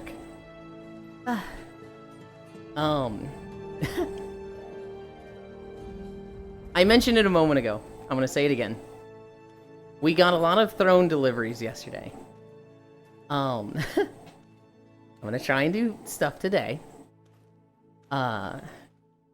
Holy moly. I tried 2 of the outfits on. Okay, so the lingerie one. That thing is so fucking small. 1, I felt like I was gonna rip it putting it on and taking it off, but we got it on and off without anything breaking. But 2, it just doesn't fit me. The bottom part is not gonna fit in that thing. So, we'll figure something out with that. 2, I discovered I like wearing microkinis. It's really fun wearing a microkini top. I have learned this. Yippee! Okay, enough about that. What is some notes that I got for you guys? Oh, we're talking about Pokemon. I do have a Pokemon story. Yulin, why weren't you there to make me name my rival Yulin instead of Boy Wife? Why didn't you think of me? That's on you, Frisu. That's not me. You know why I wasn't there. You are a Lux right now? Yeah, and Eto hates me.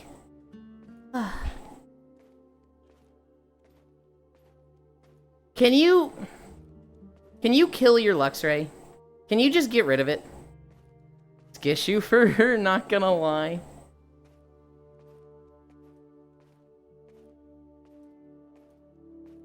What's your fave Gen? I'll tell you right now, my least favorite gen is Gen 4. I don't think Gen 4 is particularly bad. I actually think it's really good and well loved. But for me, I skipped it. I played Gen 1, 2, and 3 right when they came out. I didn't play Gen 4 or 5 when they came out. And then Gen 6 came out, or was coming out. So I think I got a 3DS and played Gen 5. Then I did Platinum to do Gen 4.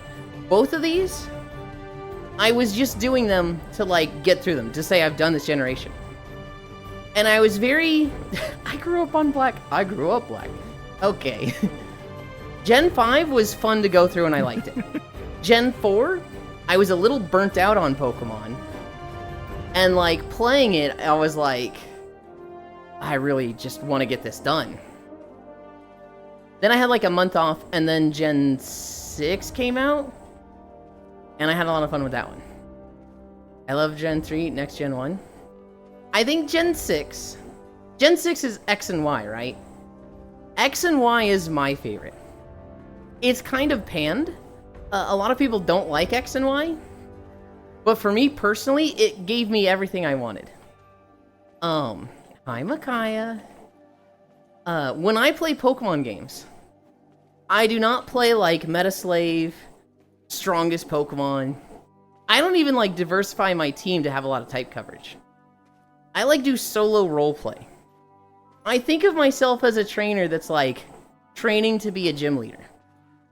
So, I will do, like, same type teams or theme teams. So I've gone through games with all dragon, all water, all flying. I've also done theme teams like all lizards and all dogs. So an all dog team is like, you can only have dog Pokemon on your team. I did this in Pokemon Scarlet.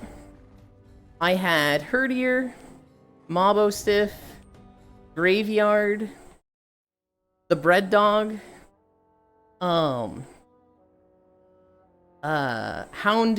and Lycanroc. Those are my 6 Pokemon. All dogs. And so the reason I really, really like X and Y is because this had a massive regional Pokedex. Like, it was huge.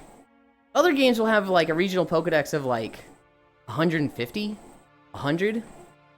And there was just straight up, like, 400 Pokemon in the regional Pokedex for X and Y. So I think I did all dragons for this one. And it was just like... I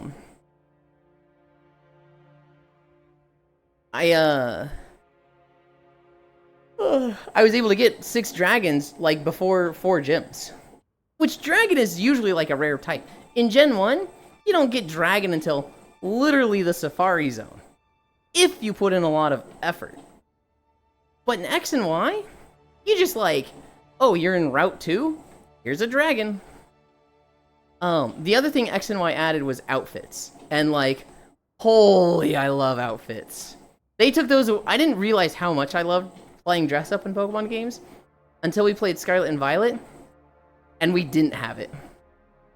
So X and Y is my favorite. Gen 1 is good, but you know, it's the first gen and like, it has so many issues. Gen 2 is one of my favorites. Gen 3 is one of my favorites. I think it goes 6, 2, and 3 for my favorites. 4 is my least favorite. 5, I like 5. 5 is probably my 4th favorite. 7 is Hawaii. There were things I didn't like about 7, so it's very much on the low end for me. 8 and 9, Sword and Shield and Scarlet and Violet are my least favorite except for 4.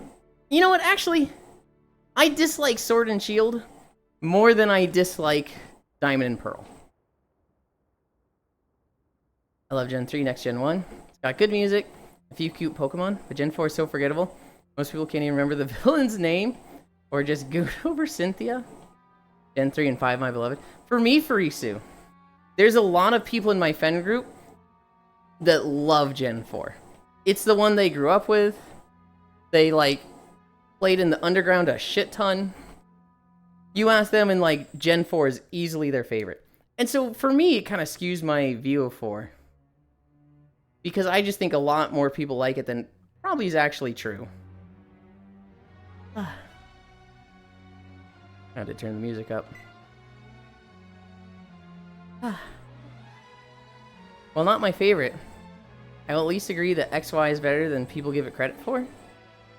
It does have problems.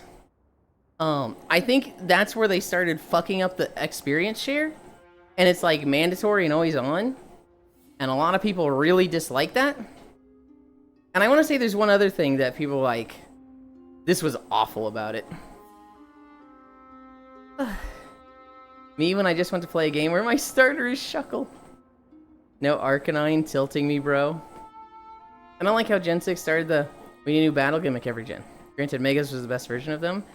I don't disagree. The battle gimmicks with Megas was cool. And then with Z moves, it was like, oh no, are we just adding a new thing every generation? And then they realized, yeah, having too many gimmicks is gonna suck ass, so let's start scraping them. Which was like, oh god. I don't know if I like this idea. I feel like I don't know how Pokemon would solve this. I was about to say each generation should pick 2 of the existing gimmicks and have those be present in a battle. And then as I was saying that, I was like, no, that's a fucking stupid idea. Because that's going to make every generation different and have different rule sets, and that'd be awful. Me too, it's more fun to RP it. Be the trainer in battle. I should do more of a theme team like that. I just tend to soft Nuzlocke these days, and it gets a tad old. I remember watching the trailers for Sword and Shield and being so excited at Dreadnought. It was a new turtle Pokemon, and I was like, that's it. I can do 6 turtles now. I can do Blastoise, Paracosta, Torkoal, Turtonator, Torterra, and Dreadnought. It was going to be 6 turtles. I think Avalugg and Shuckle also kind of work as turtles, but like barely. But there was like the clear 6 turtles. And I was like, we're doing turtle time, baby. And then the same trailer they announced, also we're closing the Pokedex. So that we can have crisp, clean animations on all of our Pokemon in the game. It's a standard of quality issue. And then they just ported 3DS animations anyway. It was just a huge, like, God, I fucking hate this. So Sword and Shield, I hate this game. I hate it so much. It feels like a personal attack on the way I play Pokemon games. And yet, it has matched Pokemon Red and Blue in sales, and is like their second or third best-selling Pokemon gen of all time. Did you know originally all 3 stars in Gen 1 were supposed to be Dragon Dual type? Really? Oh right, character customization blew my mind, same.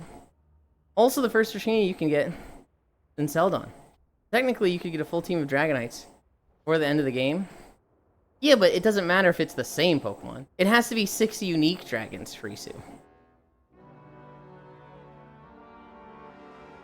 Gen 4, the only one I skipped and came back to later.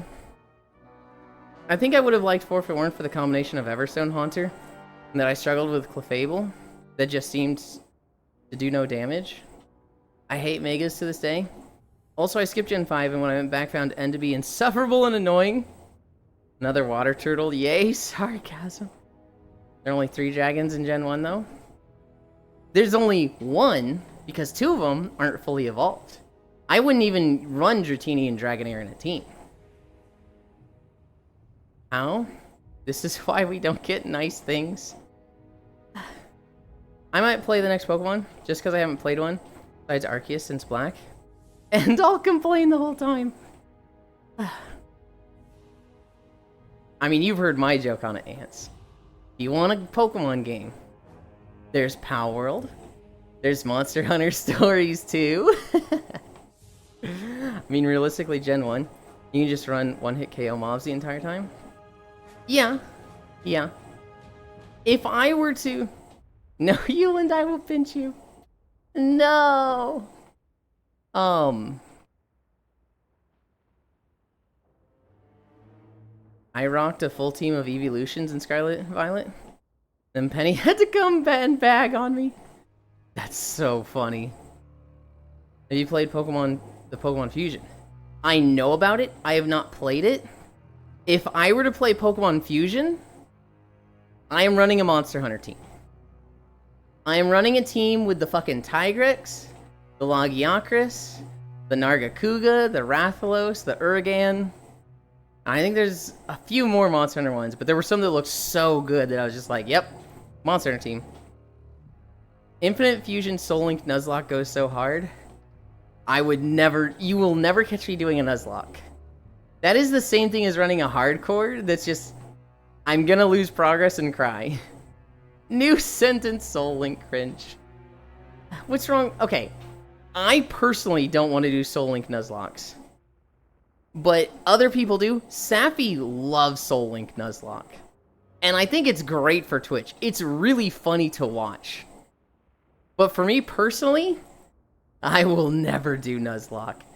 Fucking hell no.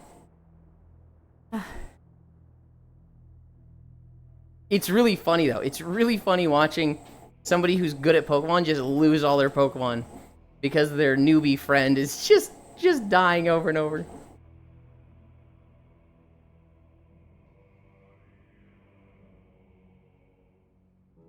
I just stick to fan games for the Pokemon experience. Reminds me I need to get back to the one I was playing with a villain team of Uwu Talk Furries. Fan games are better based than playing Unbound ATM. Fan games are legitimately better. Pokemon is such a loved and like iconic IP. I mean, literally, it's sold the most merch of anything worldwide. But Nintendo and the Pokemon Company have prioritized profits over the good experience. So the last 10 years has been downhill. One of our members has 3 Groudon fusions. One of them being Kyogre Groudon. Good lord.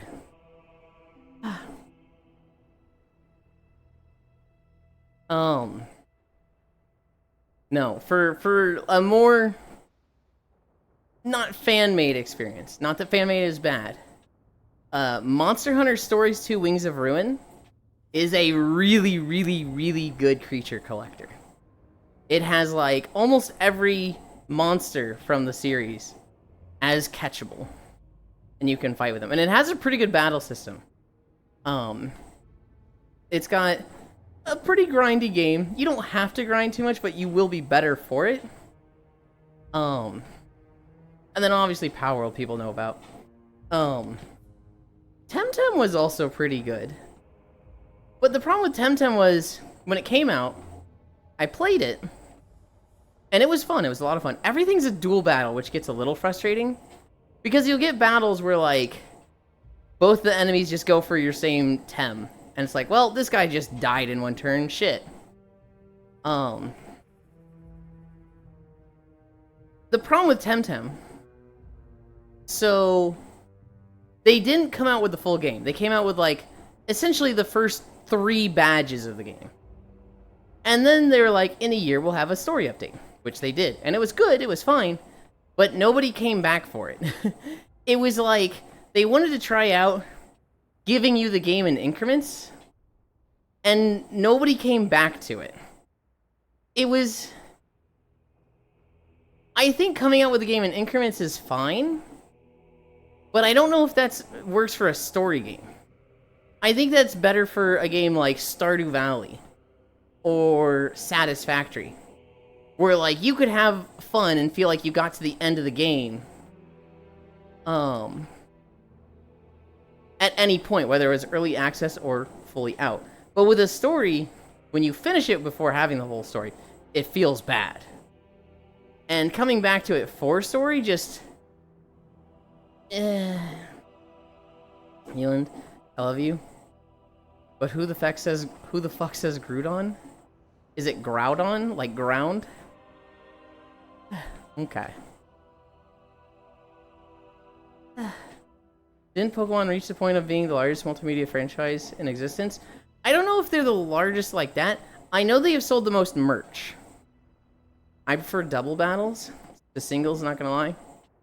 I always forget Temtem. Got to the end of the available content and was starting to try and breed something half decent. I thought so. I don't know if they're like the largest multimedia franchise. I know they sold the most merch. I should play Palmon again. Palmon again? I want to. It's so I had a lot of fun with Raft. And it made me like want to play more survival crafting games. And so I went on a kick of just buying a lot of them. I bought Palworld, I bought Valheim, I bought Enshrouded, I bought Conan. And like, I want to play all these, I just never got into them. Palworld I played like 8 hours. Enshrouded, Valheim, and Conan I never played. Like, I didn't even try them yet. And so, it's one of those things where, like, they fall into that category of game that, if I know the systems, I love it. I'll start a new run of it in a heartbeat. But learning the new systems, I'm very intimidated by it, and I put it off.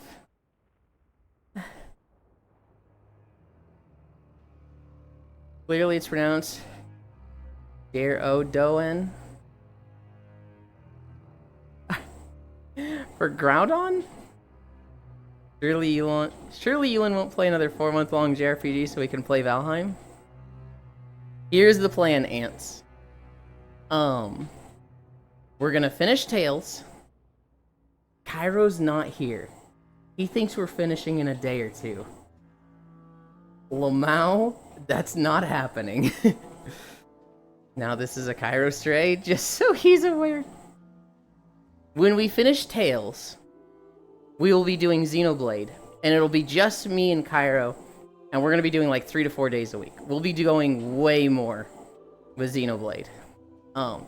More days, more hours per day. And I'm gonna be the one driving Ants. So, we're not gonna deal with this fucking bullshit of Cairo reading chat and just standing still. Or, we're not gonna deal with Eris. A fight ends, he stands there for 5 seconds, he sees 2 paths, he runs halfway down the first one, he leaves, he runs halfway down the second one, he goes back to the first room, he runs down the first path, sees that's the way to go, runs back to the first room, runs down the second path again, picks up all the chests there, stands still for 10 seconds, runs down the path, goes, wait a minute, runs back down the second path to the end that he was just at, yeah, I got everything, run back to the first room, and then run down the first path. I love Eris. Holy fuck. That man's mind when he explores a room is an enigma that I do not understand and comprehend. I don't want to like talk about it anymore because he gets upset where we're like, what the fuck are you doing? But I just watch it and I'm like, you know what? We're getting through the dungeon. I'm having fun. Where the fuck is he going? I love Eris so much. I don't understand his process. He plays just like me. Dude, it is like, I'm just sitting there, controller in hand, just thinking, go left. Just go left. Please just go left. That's actually true. I don't understand his thought process. There was a time in the castle where I was like, I think we need to go to the leftmost rooms. Go that way. And he starts running right. And I was like, what? Yes, it's clearly a soft G. The rest is me being dumb. It's actually true. I've always been afraid of starting Xenoblade games. Guess you could say I'm Wait, no. Why? Do not watch me play any RPG. I picked up my controller to try to direct Micaiah through stream in Resident Evil 4. Holy. When we play Xenoblade, I might miss some things and I might be like, walk right past something and Cairo sitting there going, Ewan, what are you doing? You didn't see the thing. But we will be moving. We are actually going to progress. It was helpful in Baldur's Gate 3, because Micaiah found all kind of random stuff, though. Baldur's Gate 3 is probably, like, the best possible game to play like that, because the less direct you are, the more stuff you find. Micaiah and Ants, you two probably weren't around for this, but I have a friend named Fusion TSK. And when Baldur's Gate came out, he was a little bit late to it, but I watched him play it a lot. We raided him a few times while he was playing. This man was not made for Baldur's Gate. This game was not for him. He got to the Dream Grove, and they were like, we don't know where the druid leader is. He went to the goblin camp. Go and find him, or we'll complete the ritual. Goblin's nuts. Okay. And Fusion, he goes, I have a quest to go to the goblin camp to save the druid leader. They're literally casting the spell. Well, shit, I gotta get on that. He runs a straight fucking line to the goblin camp. Literally no exploration. He literally got to Blighttown, where there's like 3 or 4 fights with goblin scouts, and he just fucking happened to pass the dialogue check. Like, he got there and they're like, who are you? And he's like, we're looking for the goblin camp. Intimidation check successful. All right, it's this way. And he goes, great, thanks. And just walks a straight line through. Doesn't check anything in Blighttown. His map, he opened his map and I took a screenshot of it. I'd have to go find it. But it is one of the most upsetting things I've ever seen in Baldur's Gate 3. Because it is literally landing site, goes north to Dream Grove, goes west to Goblin Camp. Literal hard straight lines. And it was like, who the fuck is this creature? He's not human. He gets to the Goblin Camp at level 2, and he gets destroyed. Right? Like, I'm watching him trying to explore around the Goblin Camp and just get, like, he can't do anything. And I was like, I don't know why you're struggling so much. It seems like you're on fucking hard mode or something. What is your character setup? He opens up his character screen, and I see that every party member is level 2, and I'm like, holy dude, what are you doing here? Level 2, you're supposed to be looking for the Dream Grove. He's like, I found that ages ago. How the fuck did you find that ages ago? You're level 2. You're supposed to be here at level 5. And he's like, what do you mean I'm supposed to be here at level 5? This is literally the first quest in the game. What have you explored? He opens his map and I'm just like, I'm shutting down as a human being. I'm literally just like, how? How? Gotta check everything sometimes twice. Who knows when a dev decides to spawn a secret item in a room? You already checked twice. Oh my god. I remember I was playing Tree of Savior when that first came out. And my boyfriend at the time, I discovered he's the type of player that you get to a town, he talks to every NPC. You then go do a quest, he goes back to the town and talks to every NPC. And I'm like, buddy, you already talked to them. He's like, what if their dialogue changes after that quest? Oh, fuck, dude.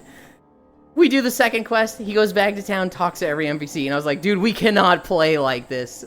Please. And I ended up just not liking the gameplay of that game, so I only played for like 2 or 3 hours, but I remember learning that about him and be like, dude, I'm gonna die. I'm gonna kill myself. Bro, Kimmy just jump scared me so hard. Jesus Christ, my heart, holy. So you're not the type to check everything, just in case kind of person? No. I would like to say I talk to everybody once. But even that, I don't. Tree of Savior. Not Sea of Thieves. Oh, Sea of Thieves. Bonk.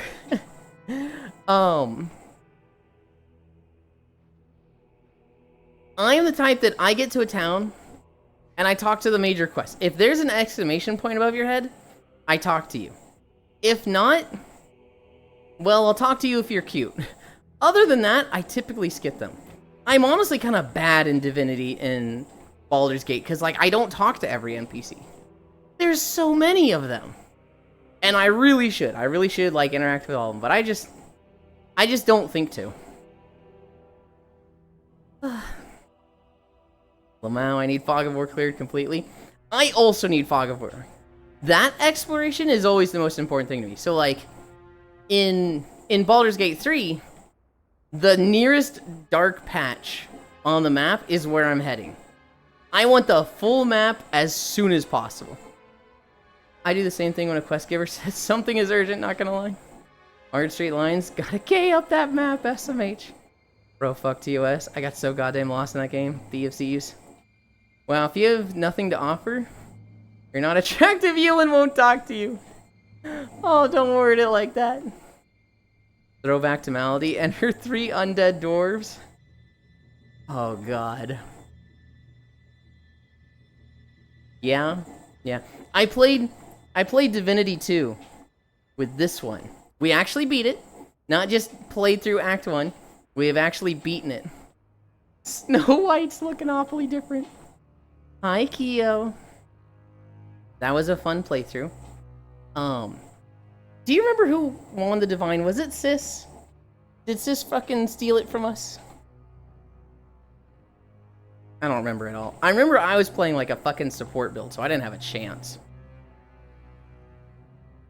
Hi, how's you? We're good. We're at 3.3 miles. We're gonna get a video after this. So we've got a fucking big gamble coming up. Hopefully it's not Star Wars.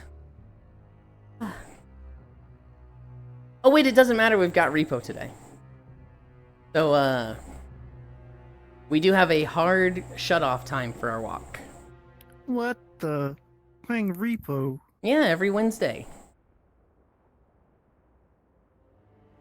Oh,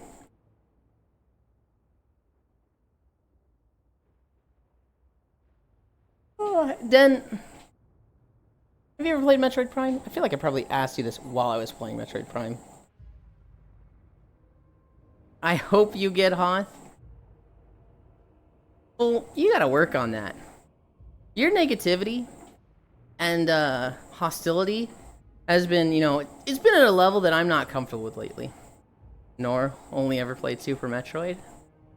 I want to see full play Metroid Prime. What day is it for you? For me, it is Wednesday. It is Wednesday, my dudes. Ah, yep. I hope you walk the entirety of Hoth, but on Lego bricks. It's not going to happen today. Also, why? Are you mad at me? I don't know. Just... okay. You don't mean you don't want to be held hostage? No. No, I don't think I do want to be held hostage.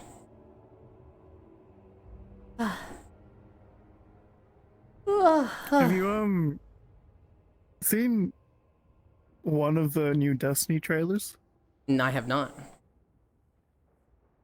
Oh boy, they just pulled a page out of WoW and just zoomed in grippers. Oh god. 5 minutes left before Thursday. I have 5 minutes left until 11 a.m. Destiny mentioned feet. Oh hush, I can hear the shit-eating green when you say that. What are you talking about, fool? I genuinely mean it that I want to watch you play Metroid Prime. I think you would really, really like this game, fool. That is a legitimate suggestion from me. Honestly, It sounds like you don't like it. most of my games that I suggest friends are legitimate suggestions. I will, like, look at aspects like, this friend likes these aspects in a game, and this game has, like, 2 or 3 of those. They will probably like this. And then every fucking time I suggest the game, and they're like, what's the catch? What's the joke here? You're a little fucking shit, Yuland.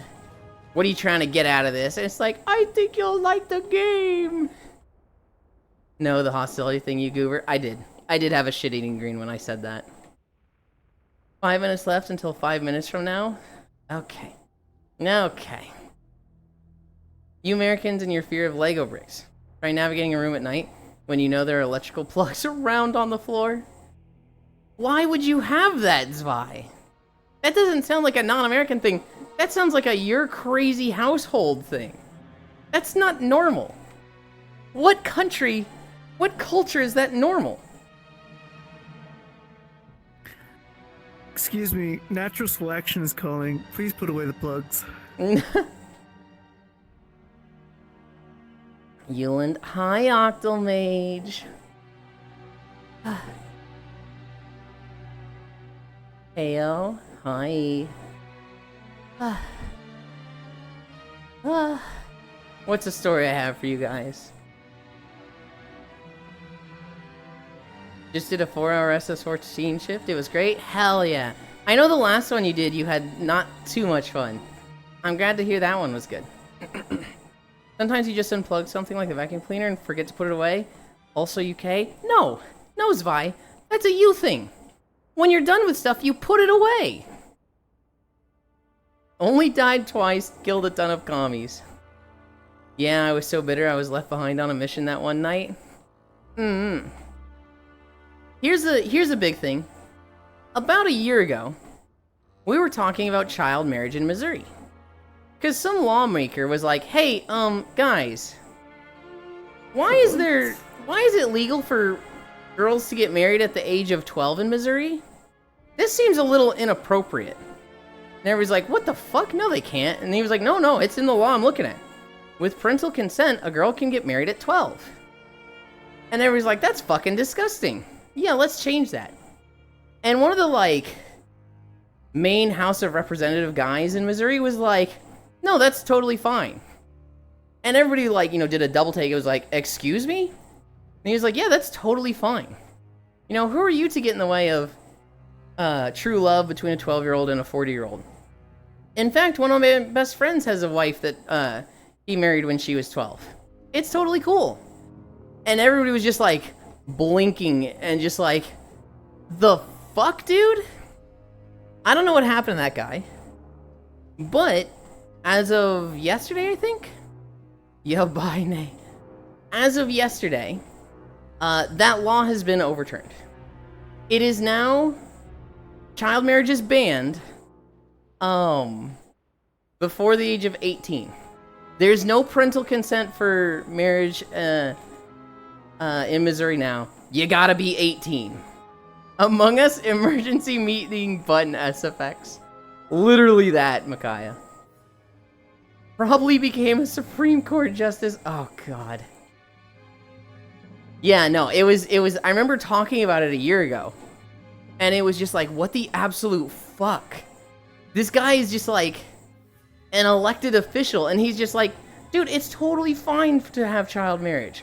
My best friend married a 12-year-old. I wish I got married. I don't know if I want to be married. I don't even know if I want to be in a relationship. There's certain people that if they approach me and were like, Euland, I really like you. You want to date? And I don't know if I'd be like, let me think about what this means. Or if in the moment I'd be like, yeah, really? Okay.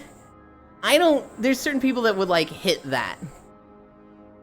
Definitely some self-reporting there. Okay, this is for sure about me. I don't know. Any relationship I go into, I feel like I need a long conversation about it firsthand. That's like, we need to go over what you want in life and what I want in life. And to see if that works. Because I feel like what I want in life is very incompatible with most people. A long convo, I'm out. I feel like what I want in life is very incompatible for most people. You telling me you gotta speak? Yeah.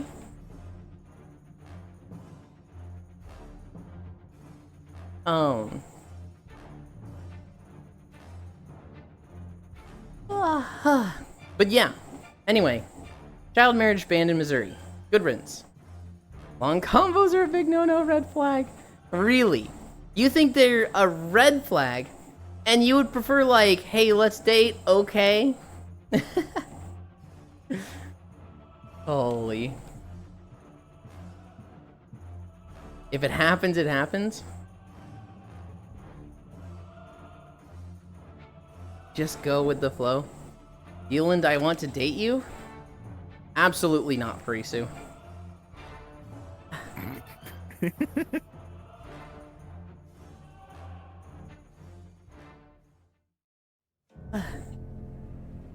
Fuck you! It doesn't matter.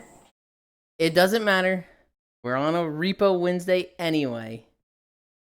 I really did say, hopefully not Star Wars. And we got Star Wars.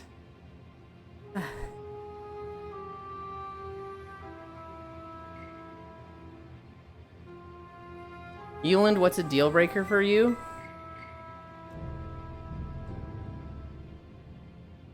I'd date Euland, but no marriage? See, I don't see the point of dating without a goal of marriage. I would just be friends with benefits at that point. Or just friends. But like, to me, dating is the trial period for marriage. So like,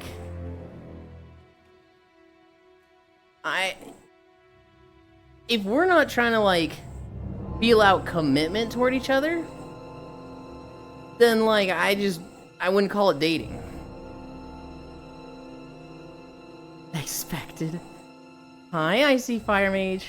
Euland, what's the deal breaker for you? Deal. I date Euland, but no marriage. We're gonna come back to that den. We have Icy Fire here, so we're gonna do holidays. We forgot holidays yesterday, even though Ants specifically reminded me at one point. He was like, have you done holidays yet? And I was like, oh, thank you for reminding me. What dumb shit was I talking about? And I went back on that and forgot to come back to holidays. Today's holidays. No, yesterday's. Yesterday's holidays. Childhood Depression Awareness Day. International No Diet Day. Joseph Brackett Day. Mom's Equal Pay Day. National Beverage Day. National Concert Day. National Crepe Suzette Day. National Nurses Day. National Teacher Day. National Tourist Appreciation Day. No Homework Day. Home on Your Pillow Day. World Asthma Day. I guess Beverage Day, but like, wow. Those kind of sucked. Says the one, I can't marry you, Freya. Not compatible with you, Hakusho Sag. Yumi. I'm Snowy Magma Sorcerer, Freya. Nurse Day sucks? It's just a profession holiday. I don't care about profession holidays. Bike to School Day. Great American Grump Out. National Anxiety Disorder Screening Day. National Barrier Awareness Day. National Cosmopolitan Day. National Day to Prevent Teen Pregnancy. National Roast Leg of Lamb Day, National School Nurse Day, National Tourism Day, Pay Stuff Day, Occupational Safety and Health Professional Day, World Carnivorous Plant Day. Is Paste Up about pasties? Is that like nipple pasties? If not, National Roast Leg of Lamb Day. Yippee. Ocean Day, oh hell no.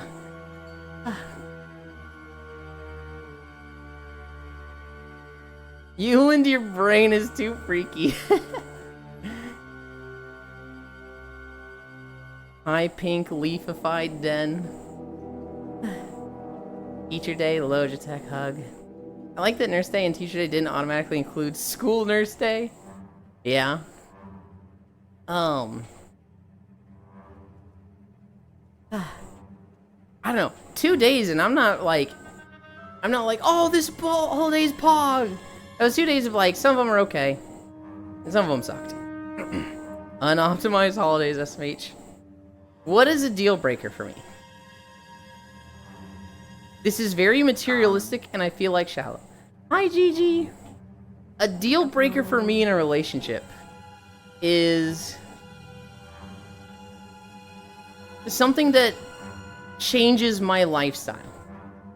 My lifestyle right now is living in my parents' basement, paying $400 a month in rent, and streaming every day. There is nothing that I care about as much as that. And so if a relationship takes that away from me, and like, potentially makes it so that I would have to start working again, I'm not happy about that. That is not something I want.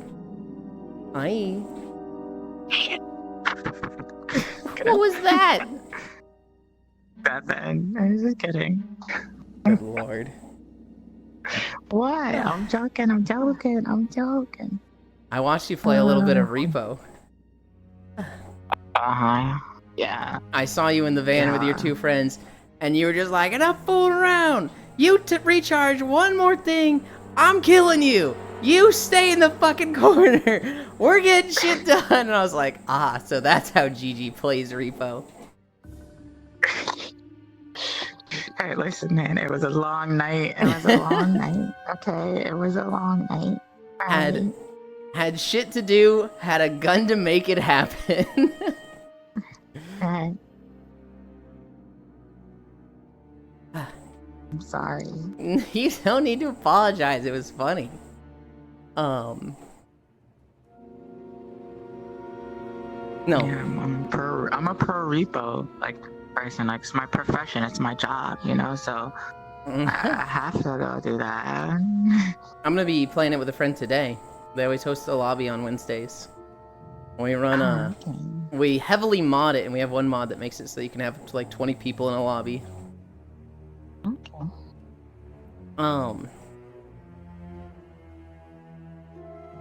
Like I said, if somebody is like, I want to be in a relationship with you, I want you to be the breadwinner, I feel like that's very materialistic of me. I feel like that's almost like gold digger of me. But I'm not going back to work over my dead body. Nah, it's understandable. I feel like I'm personally calling someone out, but I don't want them to take it this way. I very much love them. Kids, not because I have a problem with kids, not because it's like, you need to take care of yours. I'm not somebody that's wants to take care of kids. That's a big responsibility, and I don't know if I want that. Yeah. Newland, if you aren't the breadwinner, I don't need you. I understand that. I am I don't like really have any idea of like what I want to be in a relationship yet. Like, I kind of just like want to just kind of like work. So like being in a relationship with anybody is like off to me, especially because I feel like right now I have like a bit of baggage that I need to deal with, like a lot. So like, but I think I can. But like I understand for sure, because like if that's the reason why I don't want to be in a relationship, because like I want to like kind of do what I kind of want to do what I necessarily have to do. And if anybody like kind of wants to change that, basically like my lifestyle right now, I'm currently dealing with that, and you know I can't really be in a relationship with anybody because I don't necessarily believe like you know people would take care of me. You know, it's not like a right. It's not like it's a right or anything. It's just you know people choose to whether they do or they don't. And oftenly I don't really like trust a person like that much. I like when it comes to that, you know. So they just say, you know, but they don't realize the weight behind, you know, the responsibility. As long as you pay your share, we're good. It's me called out, Nodders. Yeah. Freya in my eyes is such a catch. But she has 2 little kids. And like, the more responsibility and obligation I have, the less happy I am. So the responsibility of like taking care of 2 kids, being like around those 2 kids, is just like, I don't want that. That's a me thing. That is not a like normal person thing. Yeah. No, I think that's just a normal thing too. Like the thing is like again, it's in today's world too. It's like there's a lot of stuff that's just like kind of happening all around us. So we kind of want to just kind of take it as easy as we can as possible. You know. Freya, you deserve the world. We appreciate moms in this household. Yeah? There.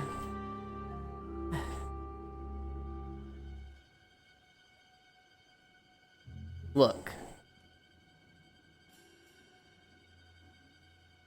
Living with Freya? Sorry, Kiwi spelling moment. Oh, with the mums? That's fine. I didn't even think that was a Kiwi thing. Marrying Freya, living with Freya, too much responsibility for me. Living near Freya, and her being like, yo, grandma's watching the kids. Put your bunny suit on, I'm coming over. Fucking, like, hell yeah. Hell yeah. I'll be the little fucking stress relief toy for Freya. Absolutely. But the responsibility of the kids? That's scary. Boy wife? Maybe UK Oz in general? Too much change all at once basically shuts me down.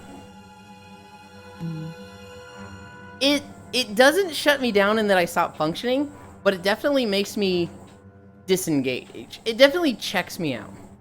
Things could be arranged. Like, when I go through too much changes, I basically, like, start moving on autopilot, and I stop thinking. But things get done. I check out and get stuck. Wait, you aren't single, Freya, are you? She is. I'm pretty sure she is. It's very difficult to move beyond just full going through the motions. Or rearranged. If Freya wanted me to, like... How do I word this and make it funny without just being too gooner here?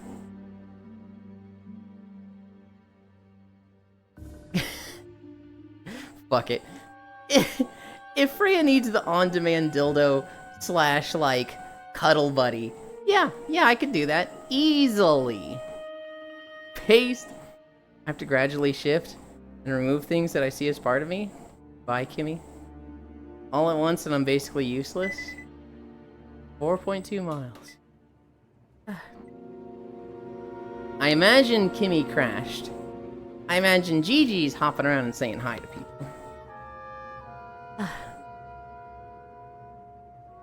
I've heard from a pretty reliable source that Freya's pretty stacked too. Well, she might not be as much anymore, Octal. She's lost, what was it, 82, 81 pounds?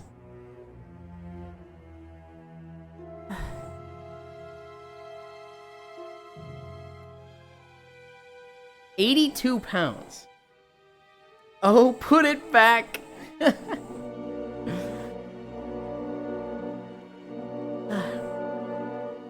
I still have tits and ass cheese. Hey, I'm just saying we don't know, okay? Now we know. But, you know, my butt shrunk when I lost weight. I still think it's good, but like, man, it was perfect before. Bro, y'all talking crazy? Now we know. I felt like my butt was the perfect shape before. Granted, everything else was just too big. I lost weight, and now everything's a much better shape. My thighs aren't as plump as I'd like them, but if I did squats, they would be. But my butt, thank God we don't have like a Hank Hill ass. But it's smaller. This is crazy, you don't even know.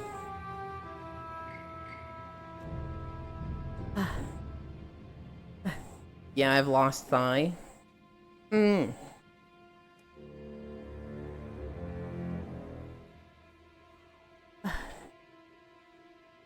No, I know. Gonna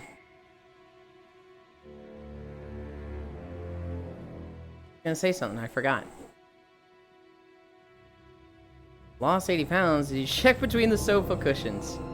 I swear with this guy. I'm gonna sneeze. I'm gonna sneeze again.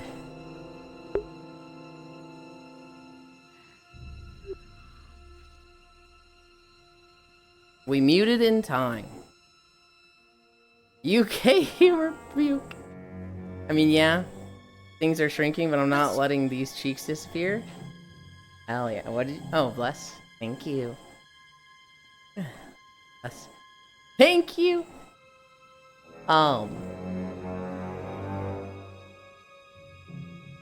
We played Tales of Vesperia yesterday.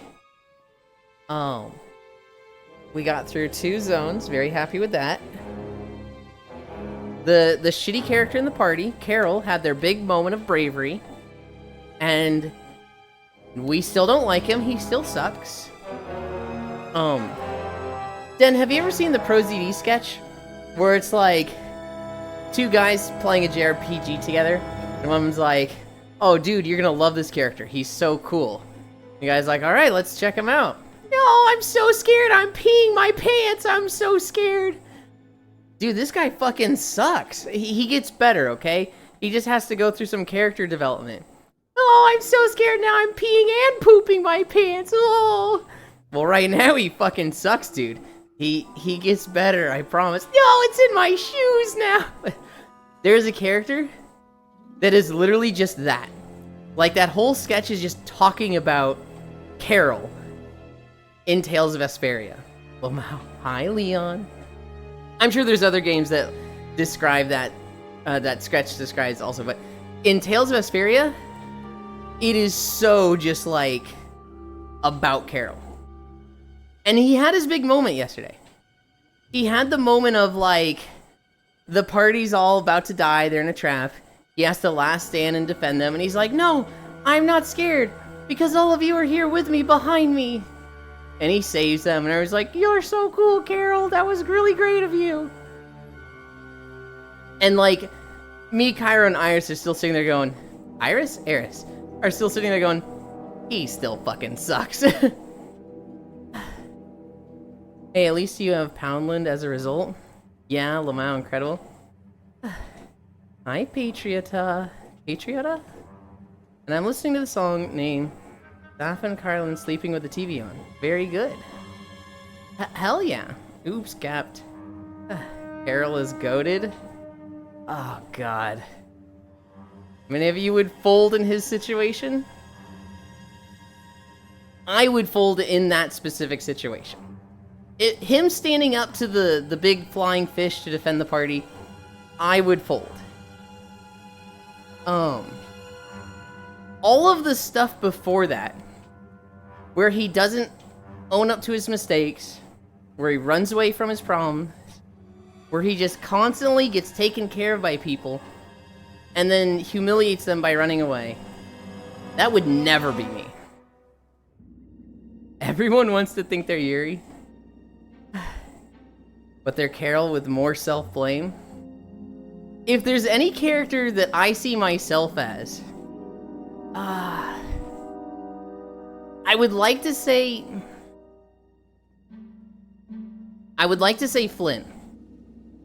Because I'm very much like lawful good.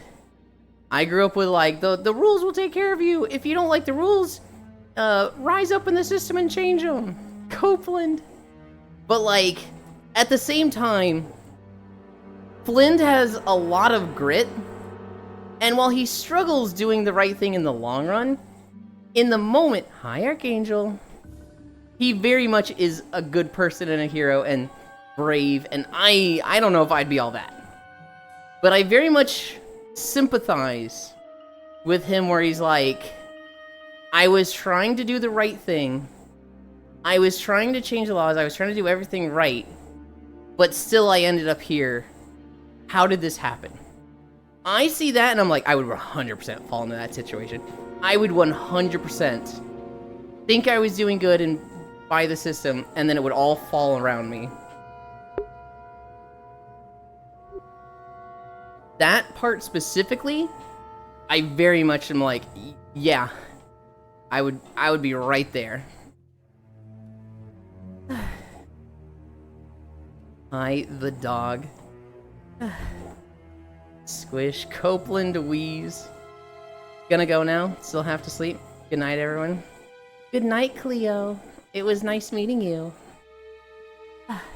Same time every day for me, if you ever want to come back. It says Cop. Oh, I thought that was just gonna be Copeland. Copland? Okay, yeah. I'm not saying you're coping. I'm very much ACAB now. I am very critical of police. And, I think there's a lot of bad cops. I think the vast majority are good cops that will defend bad cops. The unity and brotherhood between cops and them taking care of each other is so disgusting. And when you see a good cop that, you know, reports another cop committing crimes or breaking rules, being a bad cop, the entire police force just turns on them. And they just get outed so fast and ruined. And so I look at cops as like, I do not like cops now. But growing up, I was very much the type of person that was like, why do all these guys run from police? If you have nothing to hide, you won't get in trouble. That's not how the world works. But like, I grew up with that. So I still, like, have that mentality, sadly.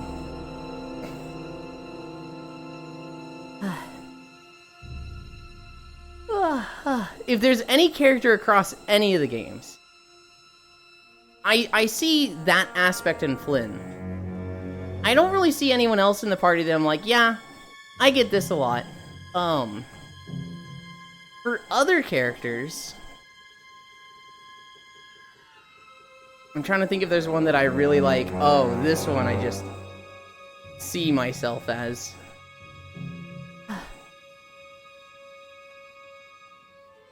I'd have to like go through a list of all the characters and whatnot to really like think about them.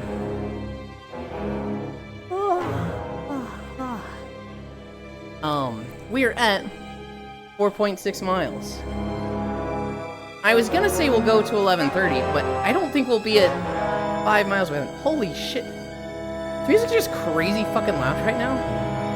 Crotch grab. I'm gonna turn the music down just a smidgen. I can't hear myself think.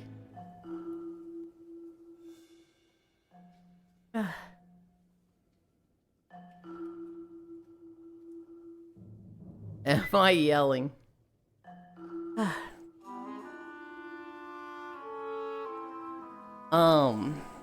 What's the story I have? Some of you probably saw this. India and Pakistan are at war. They've never gotten along. They've always had like a kind of pseudo war going on. But I guess now it's like official war? That kind of fucking sucks. And then,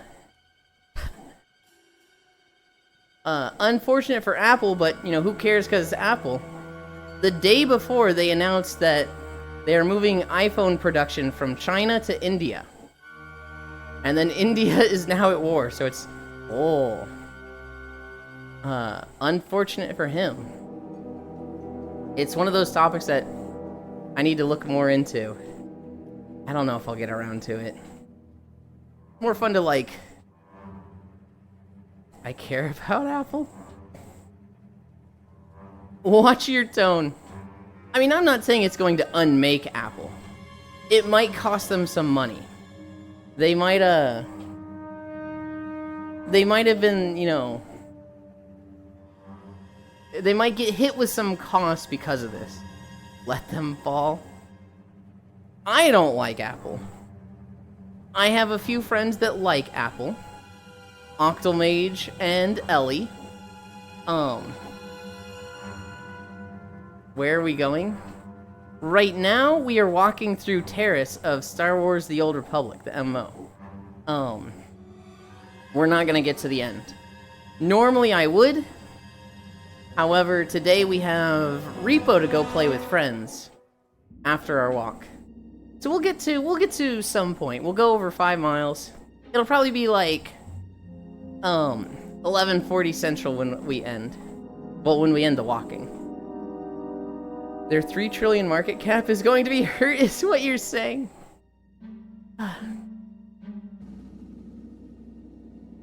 Den, what have you been playing lately?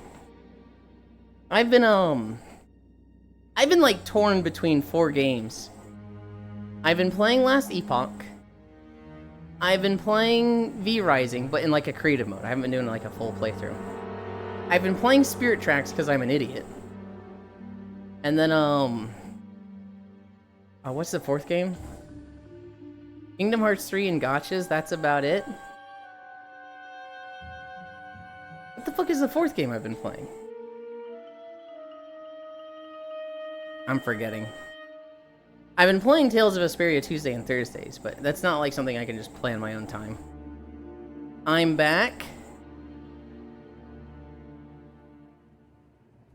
I've realized recently, Den, the most I played a gacha was Genshin Impact, and I only got to like level 16. Aside from that, there's PSO2 NGS, which is barely a gacha. Like, most people would not call it a gacha.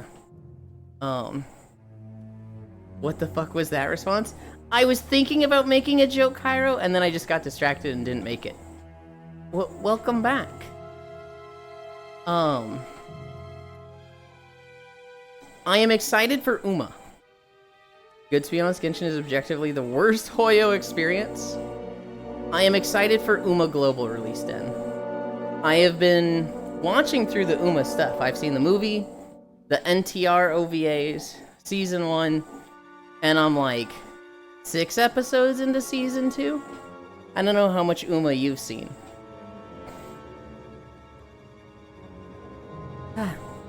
You went into NTR? No, Ants. I hate NTR. I'm not into, like...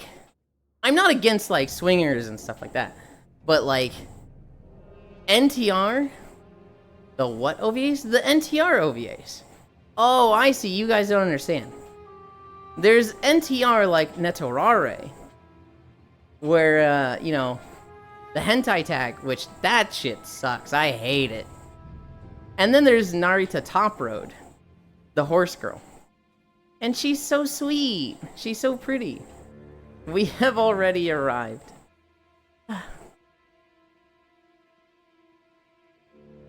I like Top Road. She's cute. I don't think she's my favorite. I still feel like I don't have a favorite. I always say Taiki Shuttle, but feel like I haven't found the perfect horse girl yet. Of course you like Top Road. Okay, alright.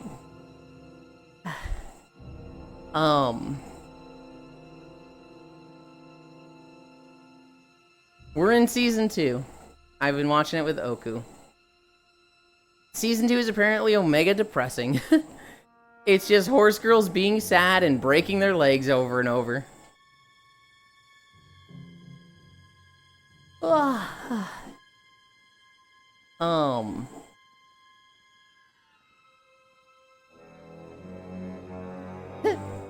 Here's another story for you guys. Broken leg, trip to the glue factory. We were talking about Pokemon earlier, right? Do you guys remember the videos of the people, like, having the clay Pokemon and cutting them up and making it look like they're cooking them? Well, people have discovered you can recreate those with AI. So now we are getting AI slop in the hundreds of cooking and eating your Pokemon videos. And it's like horrendous. It's so tragic. Fun story. The spill was an illegal janky ass package that somebody ordered chemicals through. Wasn't labeled as hazmat. Shipped through USPS. Who doesn't track hazmat? Or who doesn't take hazmat? Yeah, it was a gallon of corrosive material. I'm hoping it was a one-off package prepared by some warehouse worker who wasn't trained right. That was me. BRB AI slopping me eating Octal. Good lord. Sorry I ordered it. What happens in that situation, Cairo? Does the person who sent it through, do they get a fine? Is it like, yeah, we're charging you $1,000 because you sent literal fucking acid through our factory and said it wasn't acid? Fuck you.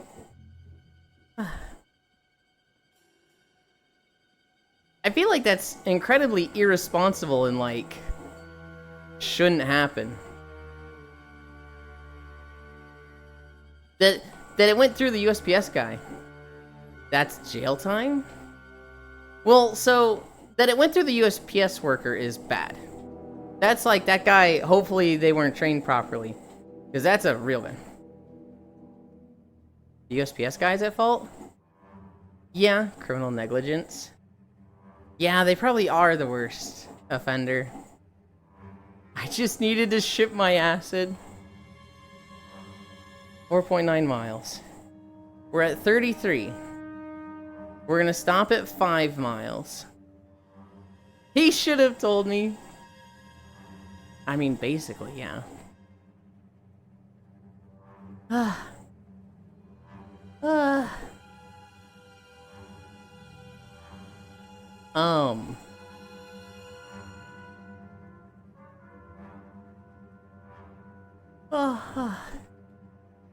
worked at UPS. Not USPS, but UPS.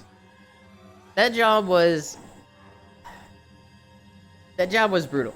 I wanted to, like, start in the summer, and then once I built up my strength and endurance and I could handle doing it, you know, regularly, I would do it while going to school. But man,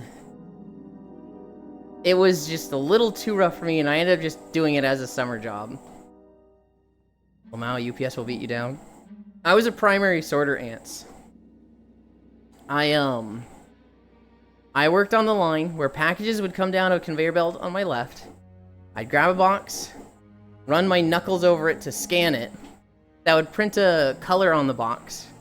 I would put that in one of 8 nearby conveyor belts that matched that color. And I had to do that every 3 seconds. One package every 3 seconds.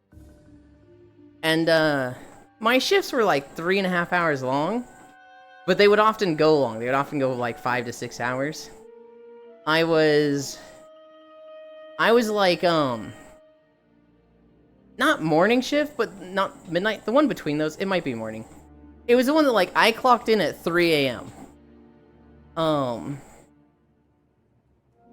It was okay. Physically, I could not keep up with it. I would go home, I would go play games, and then I'd be like, I'm hungry, I'm gonna get a snack. I would stand up from my chair and my legs would give out. I would literally just hit the floor and be like, oh shit. I had a few negative experiences there. I remember talking to one supervisor where I was like, yeah, man, you know, I'm keeping up when I'm at work, but I get home and my legs give out. You know, it's really hard. And he was just like, well, what's wrong with you? I work 2 jobs and that doesn't happen to me. Why can't you do it? And I was just like, what the fuck, dude? I don't know, I'm different than you? Fuck you off. The fuck? Fuck you. I remember one time, the sorting line finished. I'm not paying that. I looked it up. $400 to $130K, depending on the severity. Call someone else. One time, they needed our help. So the primary sorting line finished, and I was like, free to go home. Everybody's going home. And then one guy goes, I need 3 of your guys on the other side of the factory. And so, like, I'm about to clock out, and my boss goes, you're new, so you're going. And I was like, fuck. I go over to them, and it's like basically the letters. Not the mailing room, but like the mailing wall. It'd be like a big trough of letters, and we had to put it in the right hole. And so I remember doing that. I've already worked like 5 hours, 4 hours. My legs are fucking shaking. And I'm leaning against the fence. And this guy just chews me out. This is not my job. I have not been trained in this job. But I'm getting yelled at, as if I have been, when I'm just helping this other group. And I just had a moment of like, I don't really want to do this anymore. I got school starting in a week. I'm just going to say I'm going to focus on that. And I called them and quit.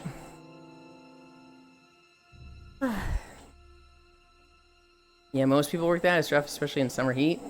But it's nice for streamers actually bringing in a little extra money. I worked one of the loading unloading docks at UPS. That was the graveyard shift. I recall fines for intentionally shipping hazmat illegally like that go up to like 70K. Oh, I gotta go up more. I went a bit too hard for my first time back at the gym in a while. Called John. USPS caught it. The shipper would get in trouble. If we contacted USPS, they probably wouldn't give a fuck because it didn't break while it was in their possession. So it would 100% be a case of he said, she said. Looked it up, 400. I'm not paying that. Call someone else. We learned today that Elon is bad at stuffing holes. I walked out of 2 jobs over that. Don't yell at me, Lamont, especially if you didn't train me for it. Dude, Ants, it happened twice to me at UPS. The first time, I'm trading to be like a loader-unloader, right? Specifically, they give you those options. Do you want to load trucks? Do you want to unload trucks? I think I selected loading trucks. So that's what I spent my 3 weeks of training learning how to do. And I was thinking like, oh, it'll be like Tetris. I want to load the trucks like Tetris, yippee!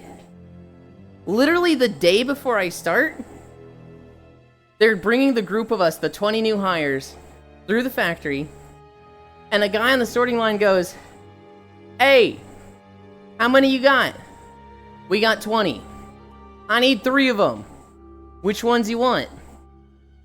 Give me that short girl, that short guy, and that other girl. Alright, you 3, you're gonna be sorters now.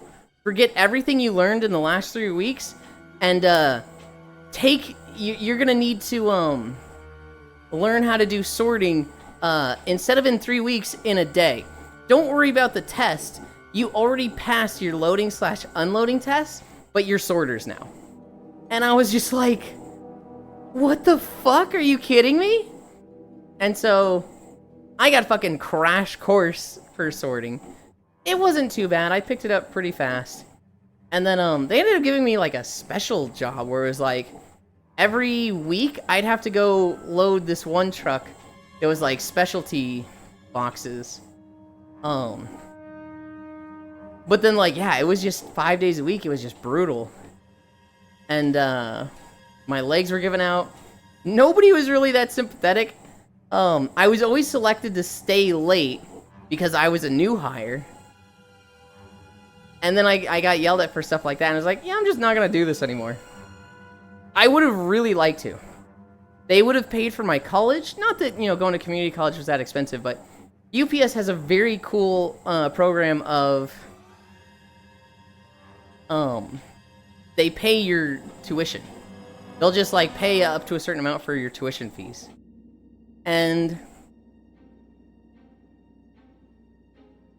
honestly, I would not have been against a life where I just did that full time and started streaming. Granted, I don't know if I'd physically be strong enough for that, but that really doesn't sound like that bad of UPS and streaming. I haven't quit a job yet, but maybe my tolerance is too high. Especially low-pay manual jobs, I'm not putting up with you yelling at me I'm violent. Being Ewan's mod makes you quit existence, apparently. Huh? Funny how quickly I pick shit up. I don't have dog shit instructors or bosses. UPS has solid benefits. It's just hellish in some paths. In UPS, specifically, the holidays were horrendous.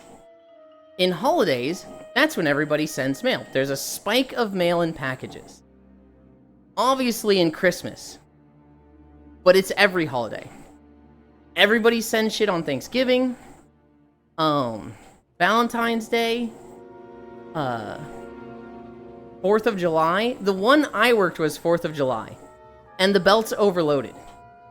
There was like 3 days, the day before, during, and after, where just every 30 minutes we were hitting the emergency shut-off button on the belts. And it was like, we'd have to, you know, the sorters just had to fucking keep sorting to, like, clean up the belts a little bit, and it's like, okay, it's good enough. But we gotta keep the trucks moving, because there's a lot of trucks just literally waiting for us. No breaks. Nobody gets a break in those days. And it was just like, it was frantic. It was hell. It was so just balls to the wall. Also 5.3 miles. We went kind of right by 5. Hi, Miki.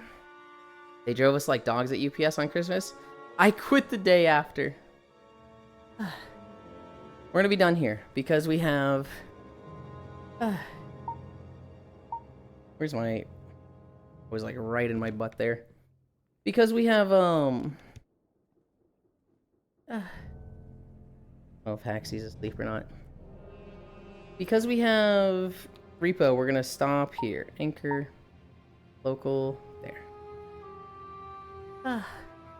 World.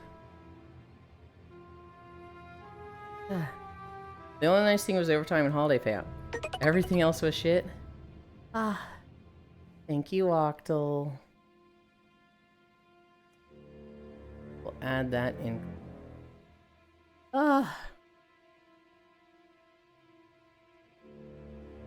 Where's my mouse? What's this? Bring back the funky Pokemon music. I can work hard as hell. I'm just likely never gonna get paid. That's worth while working for someone else. Yeah. Yeah. You guys wait here. I'm going to hide behind the mushroom again. Fix my trackers. I don't give full effort anymore. Honestly, I wish I had thought about that when I was working at UPS. I wish it was like... I had, you know, had the mentality of, why am I working hard? I am not going to get a single extra cent whether I do 20 packages a minute, or 10 packages a minute, or 40 packages a minute. So, who the fuck cares? Well, they'd actually probably fire me if I did 10, but...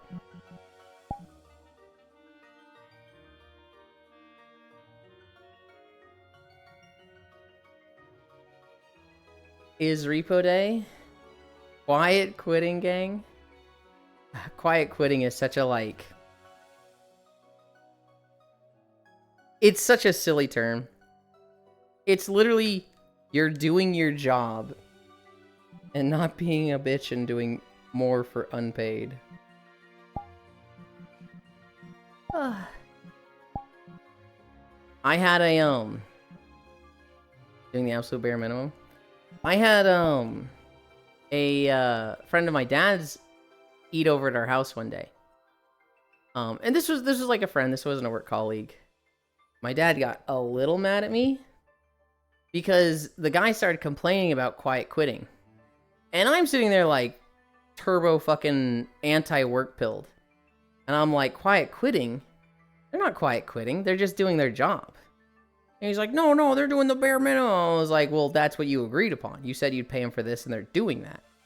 Are you upset that they're not doing more for free for you? He's like, well, that's what I expect in working culture. And I was like, why? That just sounds like you want handouts. And he was like, no, it's not handouts. That's just what workers should do.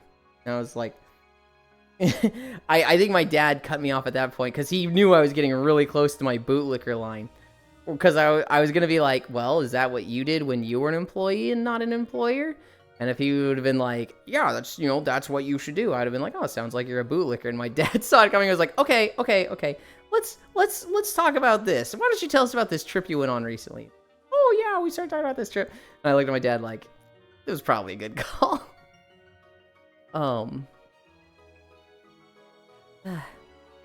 Also, good morning, everyone. Hi, Kyle. My best quiet quitting was sleeping 2 hours every night at work, doing the absolute bare minimum, and saying nothing leaving job at job hours. Probably got paid $6K worth of naps. Only boomer pieces of shit hate quiet quitting LL slave drivers. Checked out a long time before I quit. Failing was why I quit for good, though. Everyone else left within a year of me and my brother, even though they'd been there 15 plus years. I have never quiet quit. When I you can keep doing that. When I worked for a real estate agency, I quit when, well, I guess she technically fired me because it was like, hey, you're not licensed as a real estate agent, so I can't have you doing open houses. So get out of here. When I stopped working at the medical transportation company, it was a summer job, and it was like, I'm doing school, I'm not doing this. And they were like, what if you dropped out of school? And it was like, no. Motherfucker, how many jobs have you had?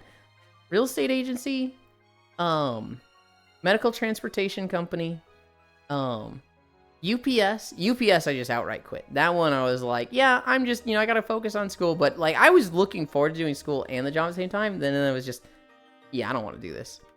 It's like 3 new jobs every time we hear about work. After that, I worked at Tech Systems for 4 years. And so really like just the 4. The real estate agency one was under the table. The medical transportation company, that was a summer job that was kind of just like Nepo baby. I'm working at my dad's company. They paid me like $12 an hour. UPS was, I think, $13 an hour. And that was part-time. I would work like 18 to 25 hours a week. And then Tech Systems was 40 a week. Started as 20, went up to 26.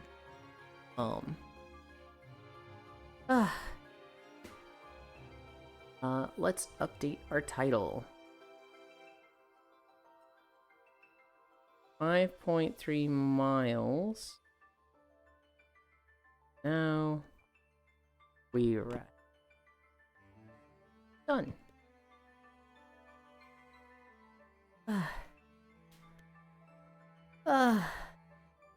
How many jobs have you had, bro? Doing side quests, it's like 3 new jobs every time we hear about work.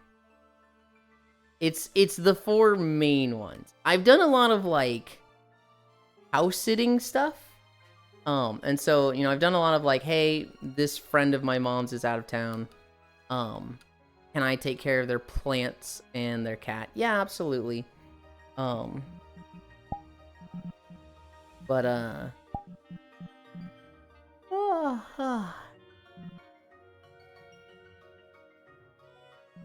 would not consider those like actual jobs. One of them did run for months. I did one of those for like 4 months. But I haven't been to Hearthwood in a while. Go there.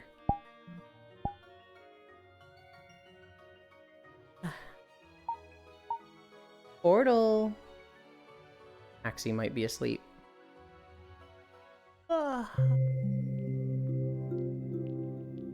That's that the backwards Baskin Robbins logo back there on the building? No, it's the fairy gym in Galea? Whatever Sword and Shield was.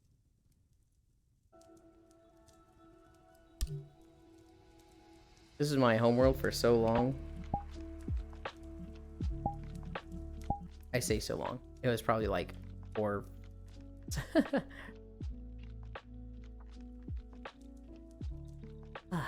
I need a drink.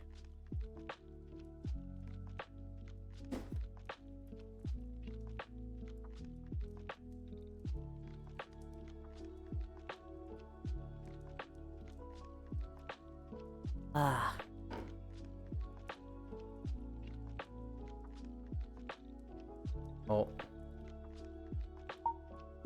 I guess I left-clicked my, my camera. And so it switched to pin 1. Which, because that was set up in the last map,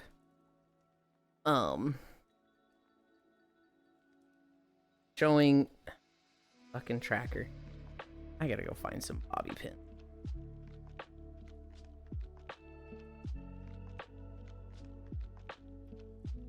Because it was set up in the last map. Doesn't know. Got to adjust my height. Yeah, because that camera was set up in the last map, it's just showing random shit outside. Where?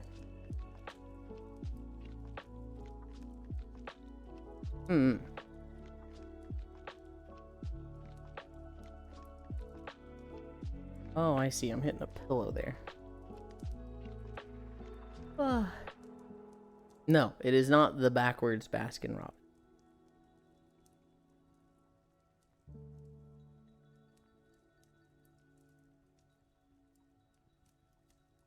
You're gonna do the thing, right? She didn't turn colliders off.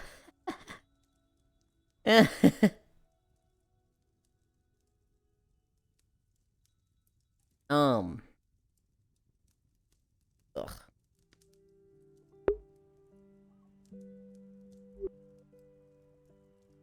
Blech. Caught? Well, hey, it's good that you noticed before you did the thing, right?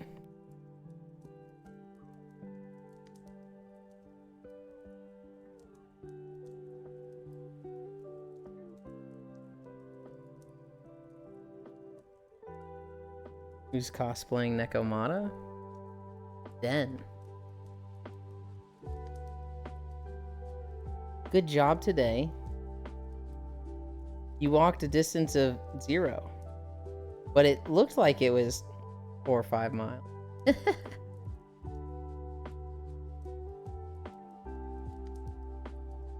Ah.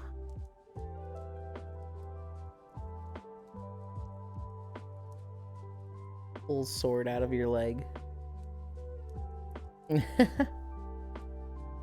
don't know if I ever noticed that's where she kept her swords. No, what stories did I not go through? Repo Day, 4-hour nap because I wasn't getting enough sleep yesterday. Vesperia. Oh yeah! So, when playing Vesperia, we got to a scene where the healer of the party, Estelle, she's being possessed, and she can't control her actions, and she fights the party. And Yuri fights her one-on-one. And because I'm, like, the first controller, I'm player 1, it puts me as Yuri. So, even though I have not been playing Yuri at all, they just throw me in. And, normally it would be Eris. For some reason, it keeps putting it as me. And we should have had Cairo do it, but it threw me in for this story fight. I fucking whooped her ass. I didn't take any damage. I fucking destroyed her. And Cairo's sitting there like, Elin, you kind of taking the wind out of the sails of this big story moment. And I'm just like, 78 hit comboing the healer. I've done like 1 or 2 playthroughs as Yuri before, so I knew what to do with him. Granted, I just abused Overlimit. I didn't do any like actual combo shenanigans, but Pyro said he couldn't have done it. I hope there was some measure of like, you rolled that poor woman. It was very fun. And Eris cut off Yuri. Oh yeah, there was also that. There was like the biggest story moment. Hi Zuvi. The biggest fucking story moment. And like Eris is just accidentally pressing the A button to skip dialogue. So Yuri's sitting there giving this speech of, if you want to live, then you have to want that. You can't give in to the... Yuri, and just like skipping lines, and it's just like, buddy, please. We also fucking... Oh, God. I had completely forgotten that puzzle, Cairo. And doing it again was just like... But... Got through it. We got through it without too much pain. We wanted the castle for a long time, but oh well. The other stories...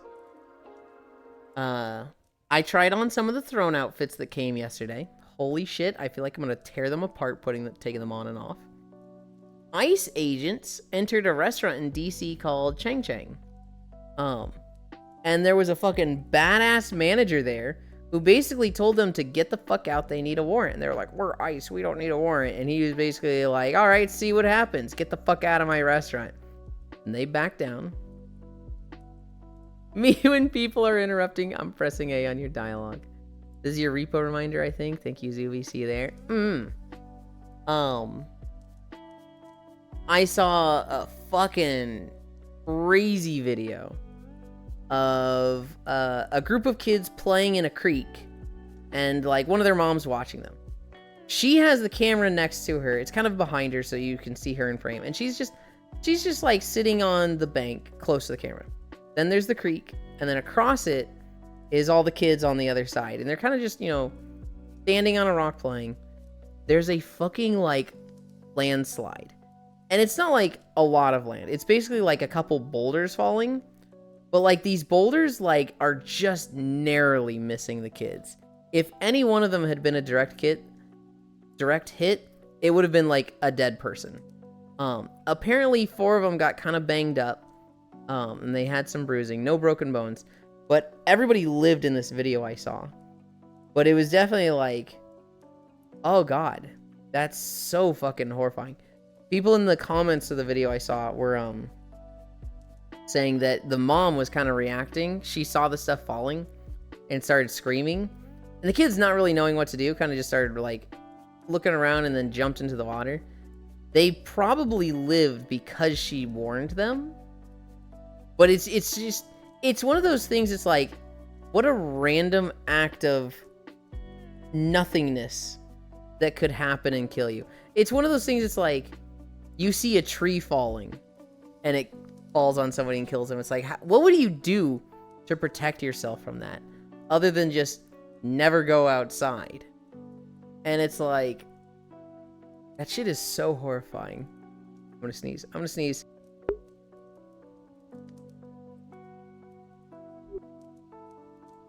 Hi, Kiark. All the streams I was lurking in while walking are still live. Hell yeah. Keep an eye on this one for when Koyo goes live.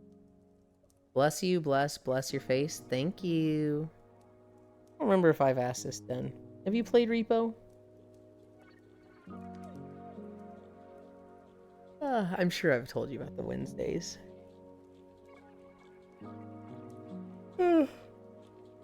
Koyo should be going live with that soon. Bless your snej.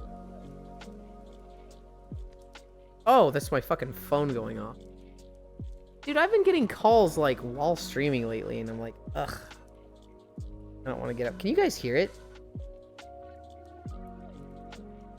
No, I don't own it. I've seen enough to understand.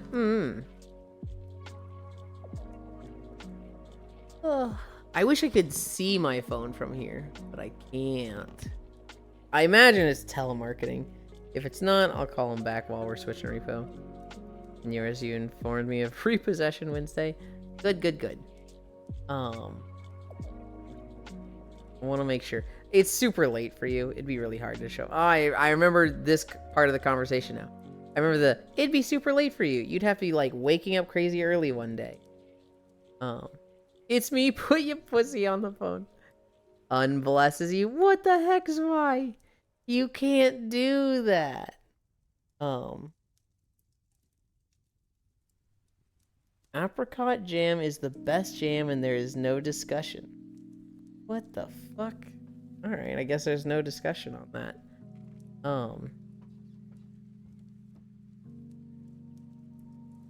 For a second I thought you were reacting to my noon alarm. And then I remembered I wasn't even on VRChat. No, my phone was going off. And on one hand, I'm hoping it was a telemarketer. On the other hand, I'm like, why am I hoping it was a telemarketer? We will see. I'm not answering it now. Hopefully it's not the most urgent thing in the world. Hi, Violet. How you feeling?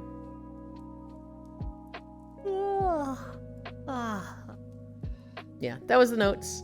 4-hour nap, Repo, Vesperia, Throne outfits, Ice Agents getting kicked out, kids in the creek and almost getting crushed by boulders, India-Pakistan war, AI videos of cooking and eating Pokemon, and then Missouri band's child marriage.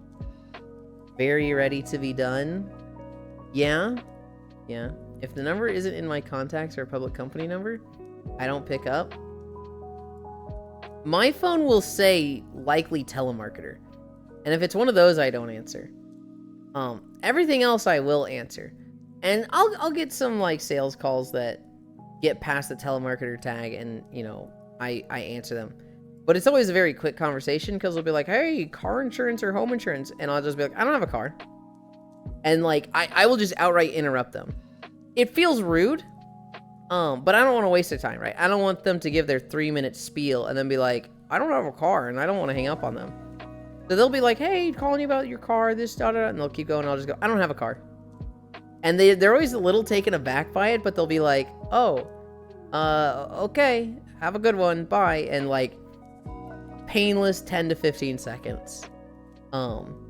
I used to hate telemarketers, right? I used to be like, fuck these guys, I want to fucking waste their time.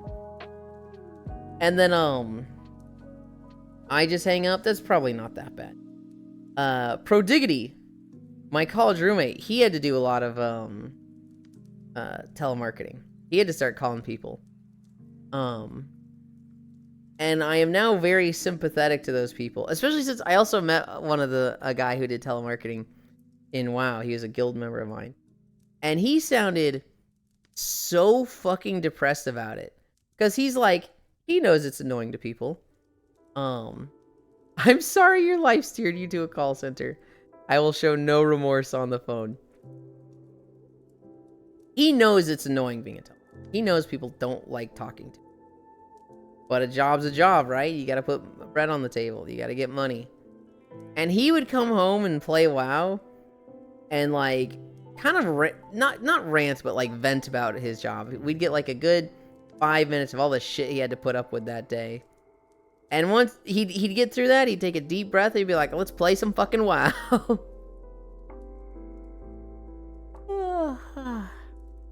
Violet, hope you're doing better.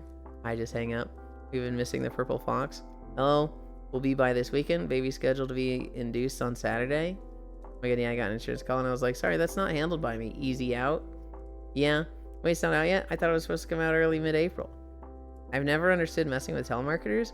Like, sure, it's annoying, but at the end of the day, it's like fucking with a retail employee. Yeah. Yeah, congraze. Oh, nope, thank you. I just didn't have, like, perspective initially. Like, when I was never really mean to them, but when I was very like, I fucking hate these people, was when it was like, I'm in high school, I'm in college. And then, you know, I worked some jobs myself, and it was like, oh, telemarketers aren't people on the other end that are like, oh man, I can't wait to go to my job and annoy people. There's probably like 1 or 2 telemarketers like that in the world, but I think the vast majority of them are like, this job sucks, but we gotta get money. And so I imagine that's what it is for the vast majority of them. And I do not want to mess with them anymore. As he started, I know he was at his live screen, doing his stalling thing. The amount of times my dad's been scammed by people on the phone. Scammers is different than telemarketers. Somebody calling you about, you know, a car insurance is like, okay. Somebody calling you about, you know, a new internet plan, whatever. It's annoying. Scammers, I have a lot less remorse for. I have a lot less sympathy for. Because although you need to, like, put bread on your table, I don't think it's justified to take bread off someone else's table. I don't like fucking with a retail employee. If it's a telemarketer, it kind of is. If it's a scammer, fuck them, but you called me in the privacy of my home? I do see that as a good argument. And go to your store.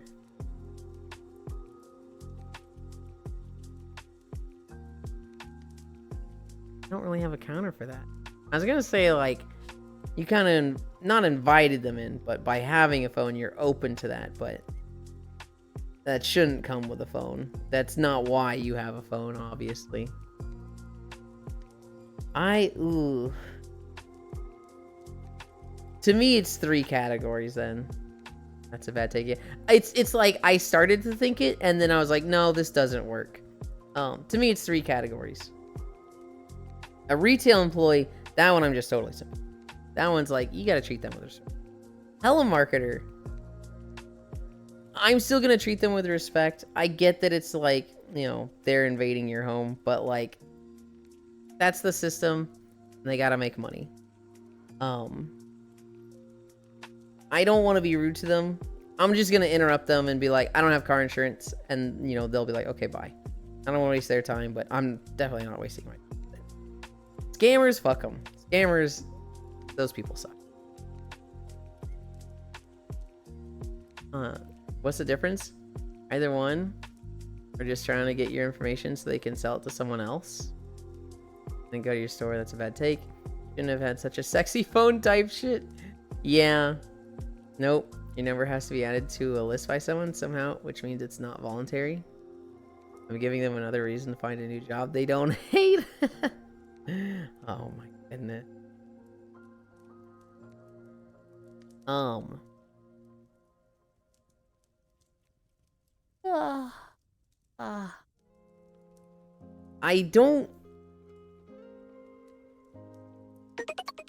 I hear what you're saying, and I'm like, that is kind of like, I still just don't want to be mean to them. I don't want to fuck with them. Hi, Zavia Breath. Thank you for the follow.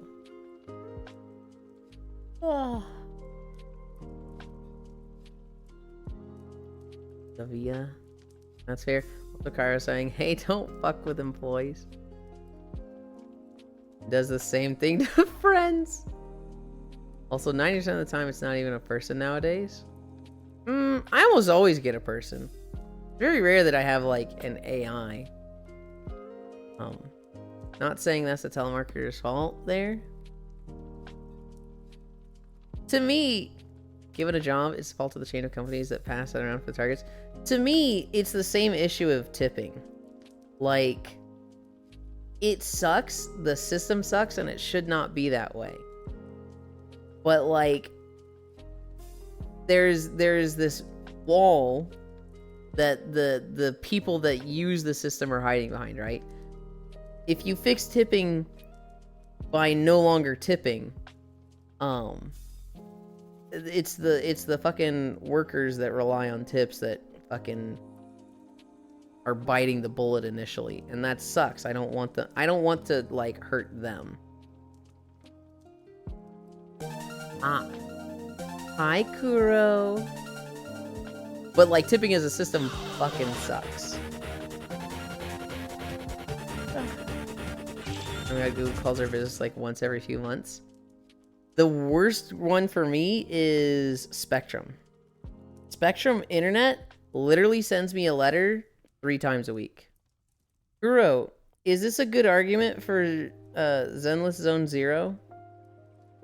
Is the Lap Nekomata like, oh, now I want to play Zenless? Oh, it's all the way over there. Ugh. Spectrum sends me a weekly, but in Spanish. Good job today, Kuro. Thank you. Mwah. I really appreciate it.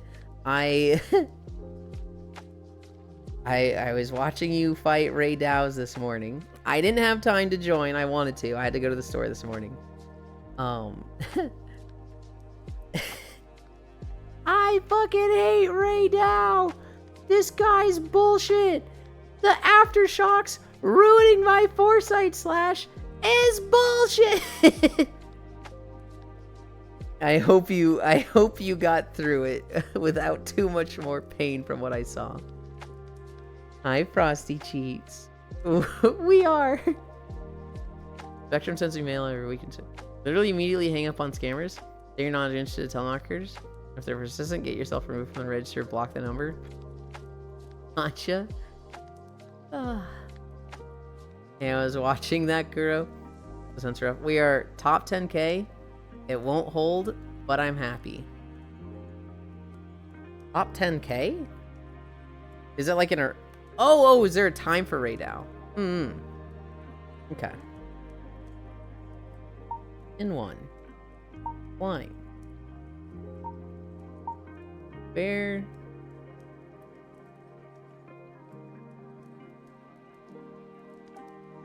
Okay, we're over here.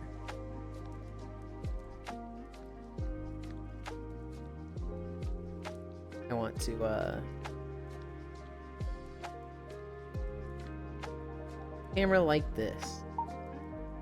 That way I can switch between the pins. Say hi to people when they come.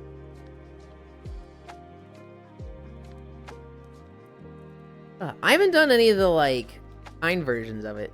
Unless the Ray Dow event just has a timer and I've literally never noticed at it. We'd gotten top 10k first try. Then from then on it was rough to get a better time. You generally should not even talk to scam calls. They don't self-identify or ask you directly by name. They're not worth your time. I don't disagree. But at the same time, I don't like being mean to people. And so I just cut them off with, you know, I don't have car. And if they were selling car insurance, then it's done. I'm never sitting there, like, listening to the whole thing, but... Dude, the fucking inside of my nose itches. It's driving me crazy.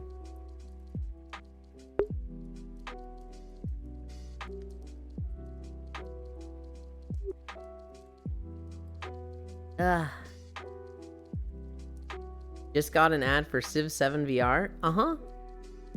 Popping off to my appointment, chow. Bye, Violet. I hope it goes well. At least we got better time on last hunt. Plus, now's the risk of them recording voice snippets for AI. Yeah, damn, what an awful concept. I bet it's the new challenge one. I do. If they won't even put an actual person on the phone, you don't want business that badly. It's not that they don't want business that badly. It's just that they know that with AI, they can pay less people payroll and hit a much wider audience because it's way easier to call people with AI with a machine than to have, you know, individual people calling it. And so, yeah, their service might go down. They might get less sales per call, but the vast quantity of calls going out is so much higher now that it's, you know, they'll still make a profit doing that. It's just business for them, thing. So There are a lot of robot voice calls saying they're from bank security department or Microsoft has disabled your computer. I've never gotten those. I did see I did see a guy that got a scam call like that, Kumi, where their phone had been stolen. I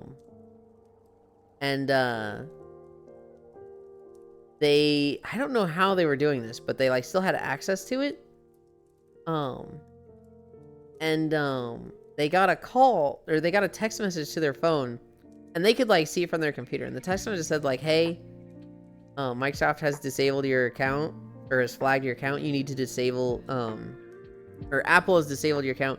You need to flag it or disable it to fix this." And he knew that basically they were trying to get him to cancel with the phone, and then they could sell it off. And he's like, "I'm never canceling this so that you can resell it. I'll keep it active forever." The longer I keep them on the phone, the less time they have to fuck with people who will fall for it. Yeah. Please disable 2-factor so we can fix your account. A lot of that going on. It sucks. It's literally the argument of like, oh, this is why we can't have nice things, because cool things will exist, but people will find a way to twist those into shitty things that they can abuse and take advantage of other people with. This is why we can't have nice things. Hi, Oni. I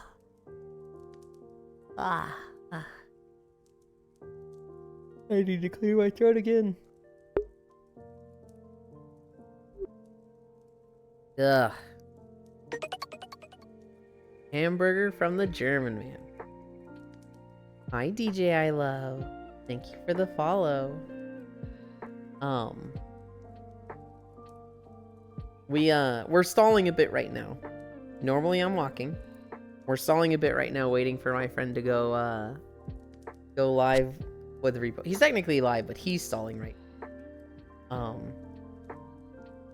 But we're gonna go join him soon. It'll be open lobby. Always stalling. I'm not always stalling. What the heck?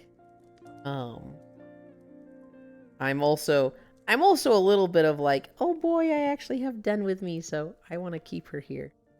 I like Den time because she's in fucking Kiwi land, which makes scheduling anything with her hard. Walking? Yeah. Normally, 90% of the time, DJ, I'm walking on a treadmill in VR. And we did 5.3 miles today. So now we're kind of in our break, kind of just vibe and hang out with chat phase. Most of the time I'm walking.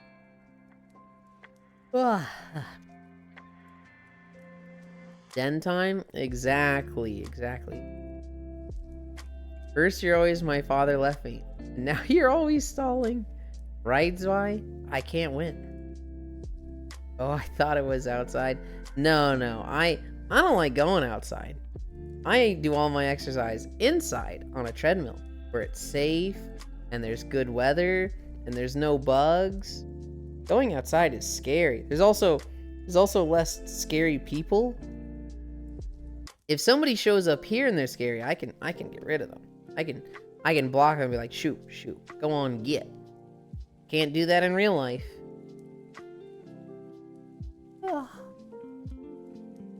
SMH stall content.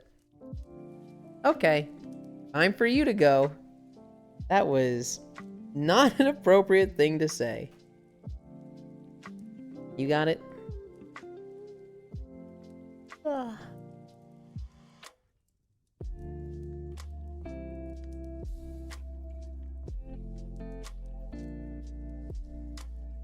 Who says that? Who just like, whatever. I missed it, what they say. They were like walking. Oh, I thought it was outside. I also like walking inside. They said same. And then I was like, there's scary people outside. And they were like, I beat up scary ethnicity guy. I beat up scary black guys. It's just like, why would you say that? What the fuck is wrong? Just such a like, hey yo. What an idiot. Mods, eat that guy's liver. It's just like, why? Why? Guards. Mods, ban this idiot. Mods, crush his balls. I feel like that joke has died off a little bit and people make it less, but it was such a fun one.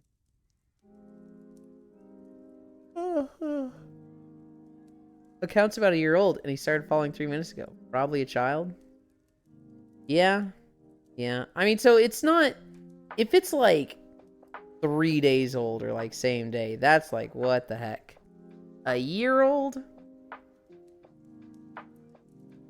I don't want to say like they're probably a child. What I imagine is, you know, probably a middle school or high school student, which, you know, realistically is still a child. Probably just young and dumb and doesn't know what's funny and appropriate. If it pleases the court. Under 25, child. To me, preteen is child. Once you're 13, I like, admittedly, I still think of you as a child, but I'm like, no, I'm gonna differentiate that because there is a big difference between a 10-year-old and a 20. Hi, Alfie Mihan. No, it's like sub 20 is child, bare minimum. No, I would say preteen is child.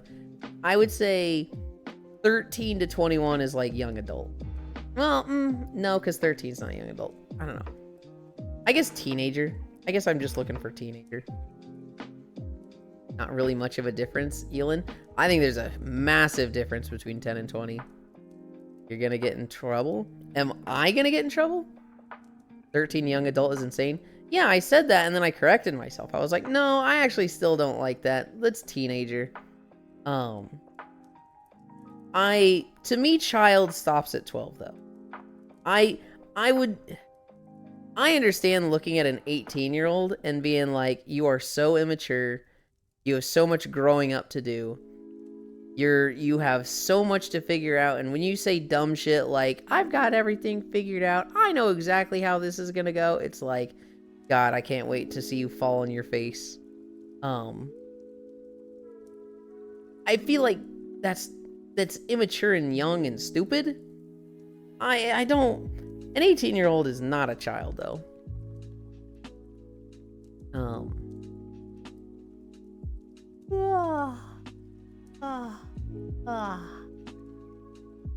Plus, all the people that are sub 25, when you call them a child, they get upset about it. Crazy topic. I mean, so it's crazy adjacent, right? Wait, March cry. They act like children. They act like children if you call them children. Yeah. It really is like,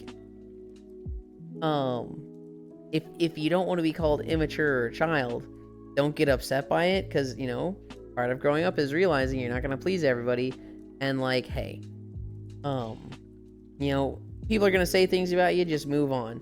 And when you're like 23, oh, you're practically a child, and they go, nuh-uh, it's like, you have proven my point so much. Now you gotta be at 14, old enough to be a footman for the local lord's obligatory standing army. Sorry, sub 25 kiddos. Every time you type March Cry, it makes me think of that streamer that I unfollowed. I used to watch him just for Splatoon sounds. His name was Marchy something. He got his name from Final Fantasy Tactics Advance. It was Marchy like 27ers. And he'd play Splatoon.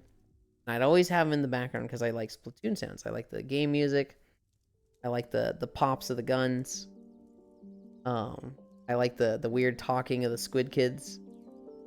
And after 2 years of watching him, he'd regularly be like 3 to 5 viewers. I open his stream one day, he goes live, And he goes, guys, I got a mic. I had enough money. I could get a mic. I'm so happy I can talk to you now. We can finally communicate. I can respond to you while I'm playing the game. And I only watched him basically as like Splatoon background noise. And so hearing his voice, I was just like, ugh. Got a mic now? Ruined. Unfollowed. He probably went from like 37 followers to 36. And like he probably saw it. He probably was like, guys, I have a mic now. I can talk to you. Stream goes down. Or follow count goes down. Oh. Did they not like my voice? Is it bad? And I'm just like, oh god, I wish I could talk to him again. Oh, Jesus. Stalin. Splasmertoon. Alright, I guess Qme wants us to end. I guess Qme is tired of me talking and it's time to raid Koyo. So, harumph. Can't stall no more. I'm sorry. Yeland, when you say hi. Part of growing up is understanding you'll always be younger than someone else. And a part of you will probably always be a kid. Goofy. Stalling walkies through sleep. Stalling naps through walkies. Stalling naps through Metroid Repo. Ihan Noah's wife. Not kidding with that. Olden Times obsessed with 7 because of religion. So 7 minus 14 squire. 7 to 14 squire. 14, 21 footman. 21 to plus knight. Huh. Appreciate you, Goober. I appreciate you too.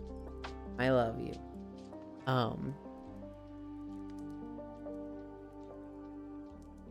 I should go see if I can find him again. I should go see if I can find that streamer and see if he still streams.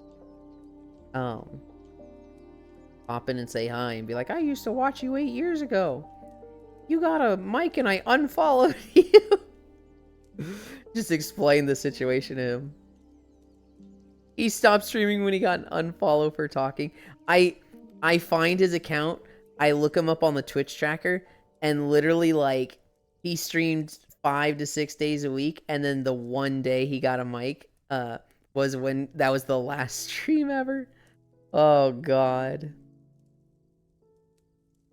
Became an internet hermit the day after you unfollowed. The bad ending unlocked. Oh, I see the repo code. It's pinned.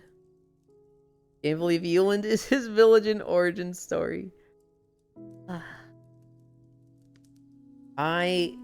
Look, that's what happens when you change your content, okay? When you go from being a VR chat one trick to a variety streamer, you're gonna lose the people that watched for VR chat. When you go from being a background noise, game sound streamer with no mic, and you get a mic, the people that watched you because you didn't have a mic, they're not gonna stick around. Change is hard for content creators. Not every content creator survives a transition. The thread of fate has been severed. You may persist in this doomed world, or reload an earlier save.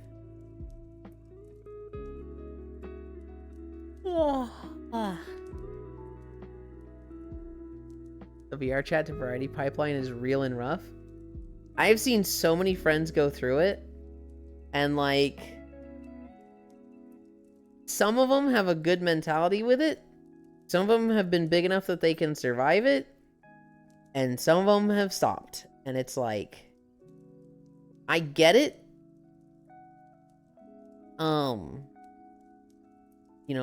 People watch for VR chat, and when you switch to that, they're not going to stick around. As much as they might like you, they're not going to stick around if you're not doing what they wanted to see. Honestly, the real ones that suffer are in between hobby streamer and job streamer. If you stream as a hobby, you don't care about the numbers, and you don't care about the growth, and it shouldn't bother you when your numbers go down, because you streamed VR chat because you wanted to play VR chat. Then you start streaming variety because you wanted to play variety. You should be exactly where you want to be, whatever the numbers are. If you're a job streamer, then you should probably just keep doing VR chat, even if it's not the most fun thing. Job's a job, they're not always fun. The ones that struggle the most are the ones that are between it, where they like are hobby streamers, but they treat themselves like job streamers, and they get upset over number differences, but it's not like their income, it's not what supports them. And it's like, you've lost sight. Maybe you never had sight, but your focus is in the wrong place. My favorite streamer, well, I guess two of my favorite streamers that have been gone from VR exclusive to variety streamer, both Koyo and Foss. They have taken a numbers hit because of it. They seem happier. Koyo especially, like, I've had many one-on-one conversations with him where it was like, dude, it's so exhausting, I don't want to do this. And it's like, well, do you have to? And it was kind of paying his bills at the time, and now it's not. So he's, transitioned to variety like 2 or 3 years ago at this point. But it was I think he did overall good for keeping his mentality up. I think he worried about the numbers, but it was a little bit like, the numbers are down, but my god, am I happy being away from VR chat drama. While streaming while being blind. That's amazing. With Foss, kind of the same thing. I think it's like, oh, it's sad to see the numbers go down, but I'm not miserable playing VR chat, so. He could have been the best streamer in the world, but you destroyed his life at the crossroads of his fate. He could not have been the best streamer in the world. Look, it's literally like Gusteau's cooking. Not everyone can cook, but a cook can be anyone or whatever it is, right? The best streamer in the world can be anyone in the world. Cuddling today? Mods? Time Ellie out for 3 minutes. Not everyone can cook, right? Or anyone can be like a great, phenomenal streamer. But like, not everyone's a good streamer. There's a lot of people that just, they don't have a mind for it. Ellie uncuddled. 30 seconds. Good. Damn, rip Ellie. She does it on purpose. She fucking does it to piss me off. I'm sitting here like, oh, I love cuddling with you. I love taking naps with you. And she shows up on Wednesday like, oh, I'm gonna cuddle you today. And it's like, it's Wednesday. You know it doesn't work on Wednesdays. I've been dealing with Ellie and Shockrail absolutely harassing me over naps. Shockrail, I legitimately had to tell Shockrail to like knock it off, because I'd take a nap with people, and then be like, oh, my trackers are dying, or I gotta do this, I gotta go. And Shockrail would literally show up as I was leaving, and she's like, oh, it's so bad that you can't stay. I guess I'll take care of this perfectly well grouped nap for you. And it's like, Shockrail, I really wish I could stay, but I can't. And then like, I get off VR chat, and 5 minutes later, I get a picture from her, and like in the middle of the cuddle puddle where everybody's looking cute, and I'm just like, stop. Stop, I want to be there. And she did it like 2 or 3 times, and I messaged her like, I need you to stop. Like, I genuinely need you to stop. Not a big fan of the Elin. What are you gonna do? Stab me? Quote from Man Stabbed. Yeah. Yeah.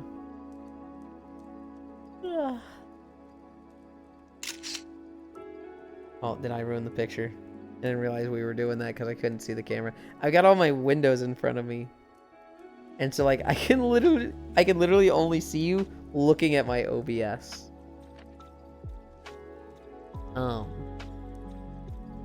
Leaving Ellie to freeze and shrivel alone in the cold, cuddleless.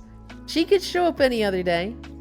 She could show up Monday, Tuesday, Thursday, Friday, Saturday, or Sunday. And she does, you know, usually on some of those days. I get to see her about 2, maybe 3 times a week. But she's doing it on purpose where she's like, you got stuff to do on Wednesday? I'm here for cuddles. And we'll cuddle again sometimes. Is okay. It's just a self-reminder. Take more pictures. Okay. I feel zero remorse for Ellie being a butt right now. Saying cuddles on a Wednesday. 0. None for her, Kumi. Okay. Okay, if we want to start at 1 Central on the dot, it's time. I'm going to send you all to Koyo. I don't think he's doing stream together with anyone. I don't think there's any Luten or Tasu. Cairo's still at work. Have been for the last 1.5 years.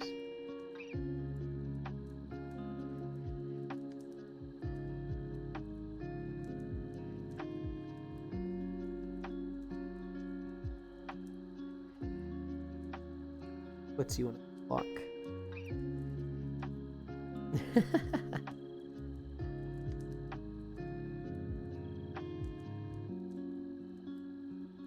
I don't know if I can go down this level. Okay. For ups and downs, good times and bad. I just come in here to tease Yulin. You do more than tease. You do more than tease. You're also very uplifting and nice. Ellie's actually fucking going through it because there was the executive order. Kick out all the trans people. Then the military was like, yeah, we're not doing that. And that got canceled. Now there's been an executive order. Nah, you're really doing it for real this time. Ugh. I think Ellie's of the mind of just rip the fucking band-aid off. Just get it done and over with.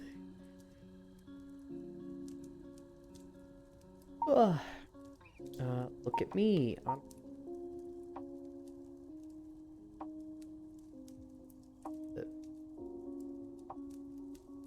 Yeah, right there. Anchor. Okay.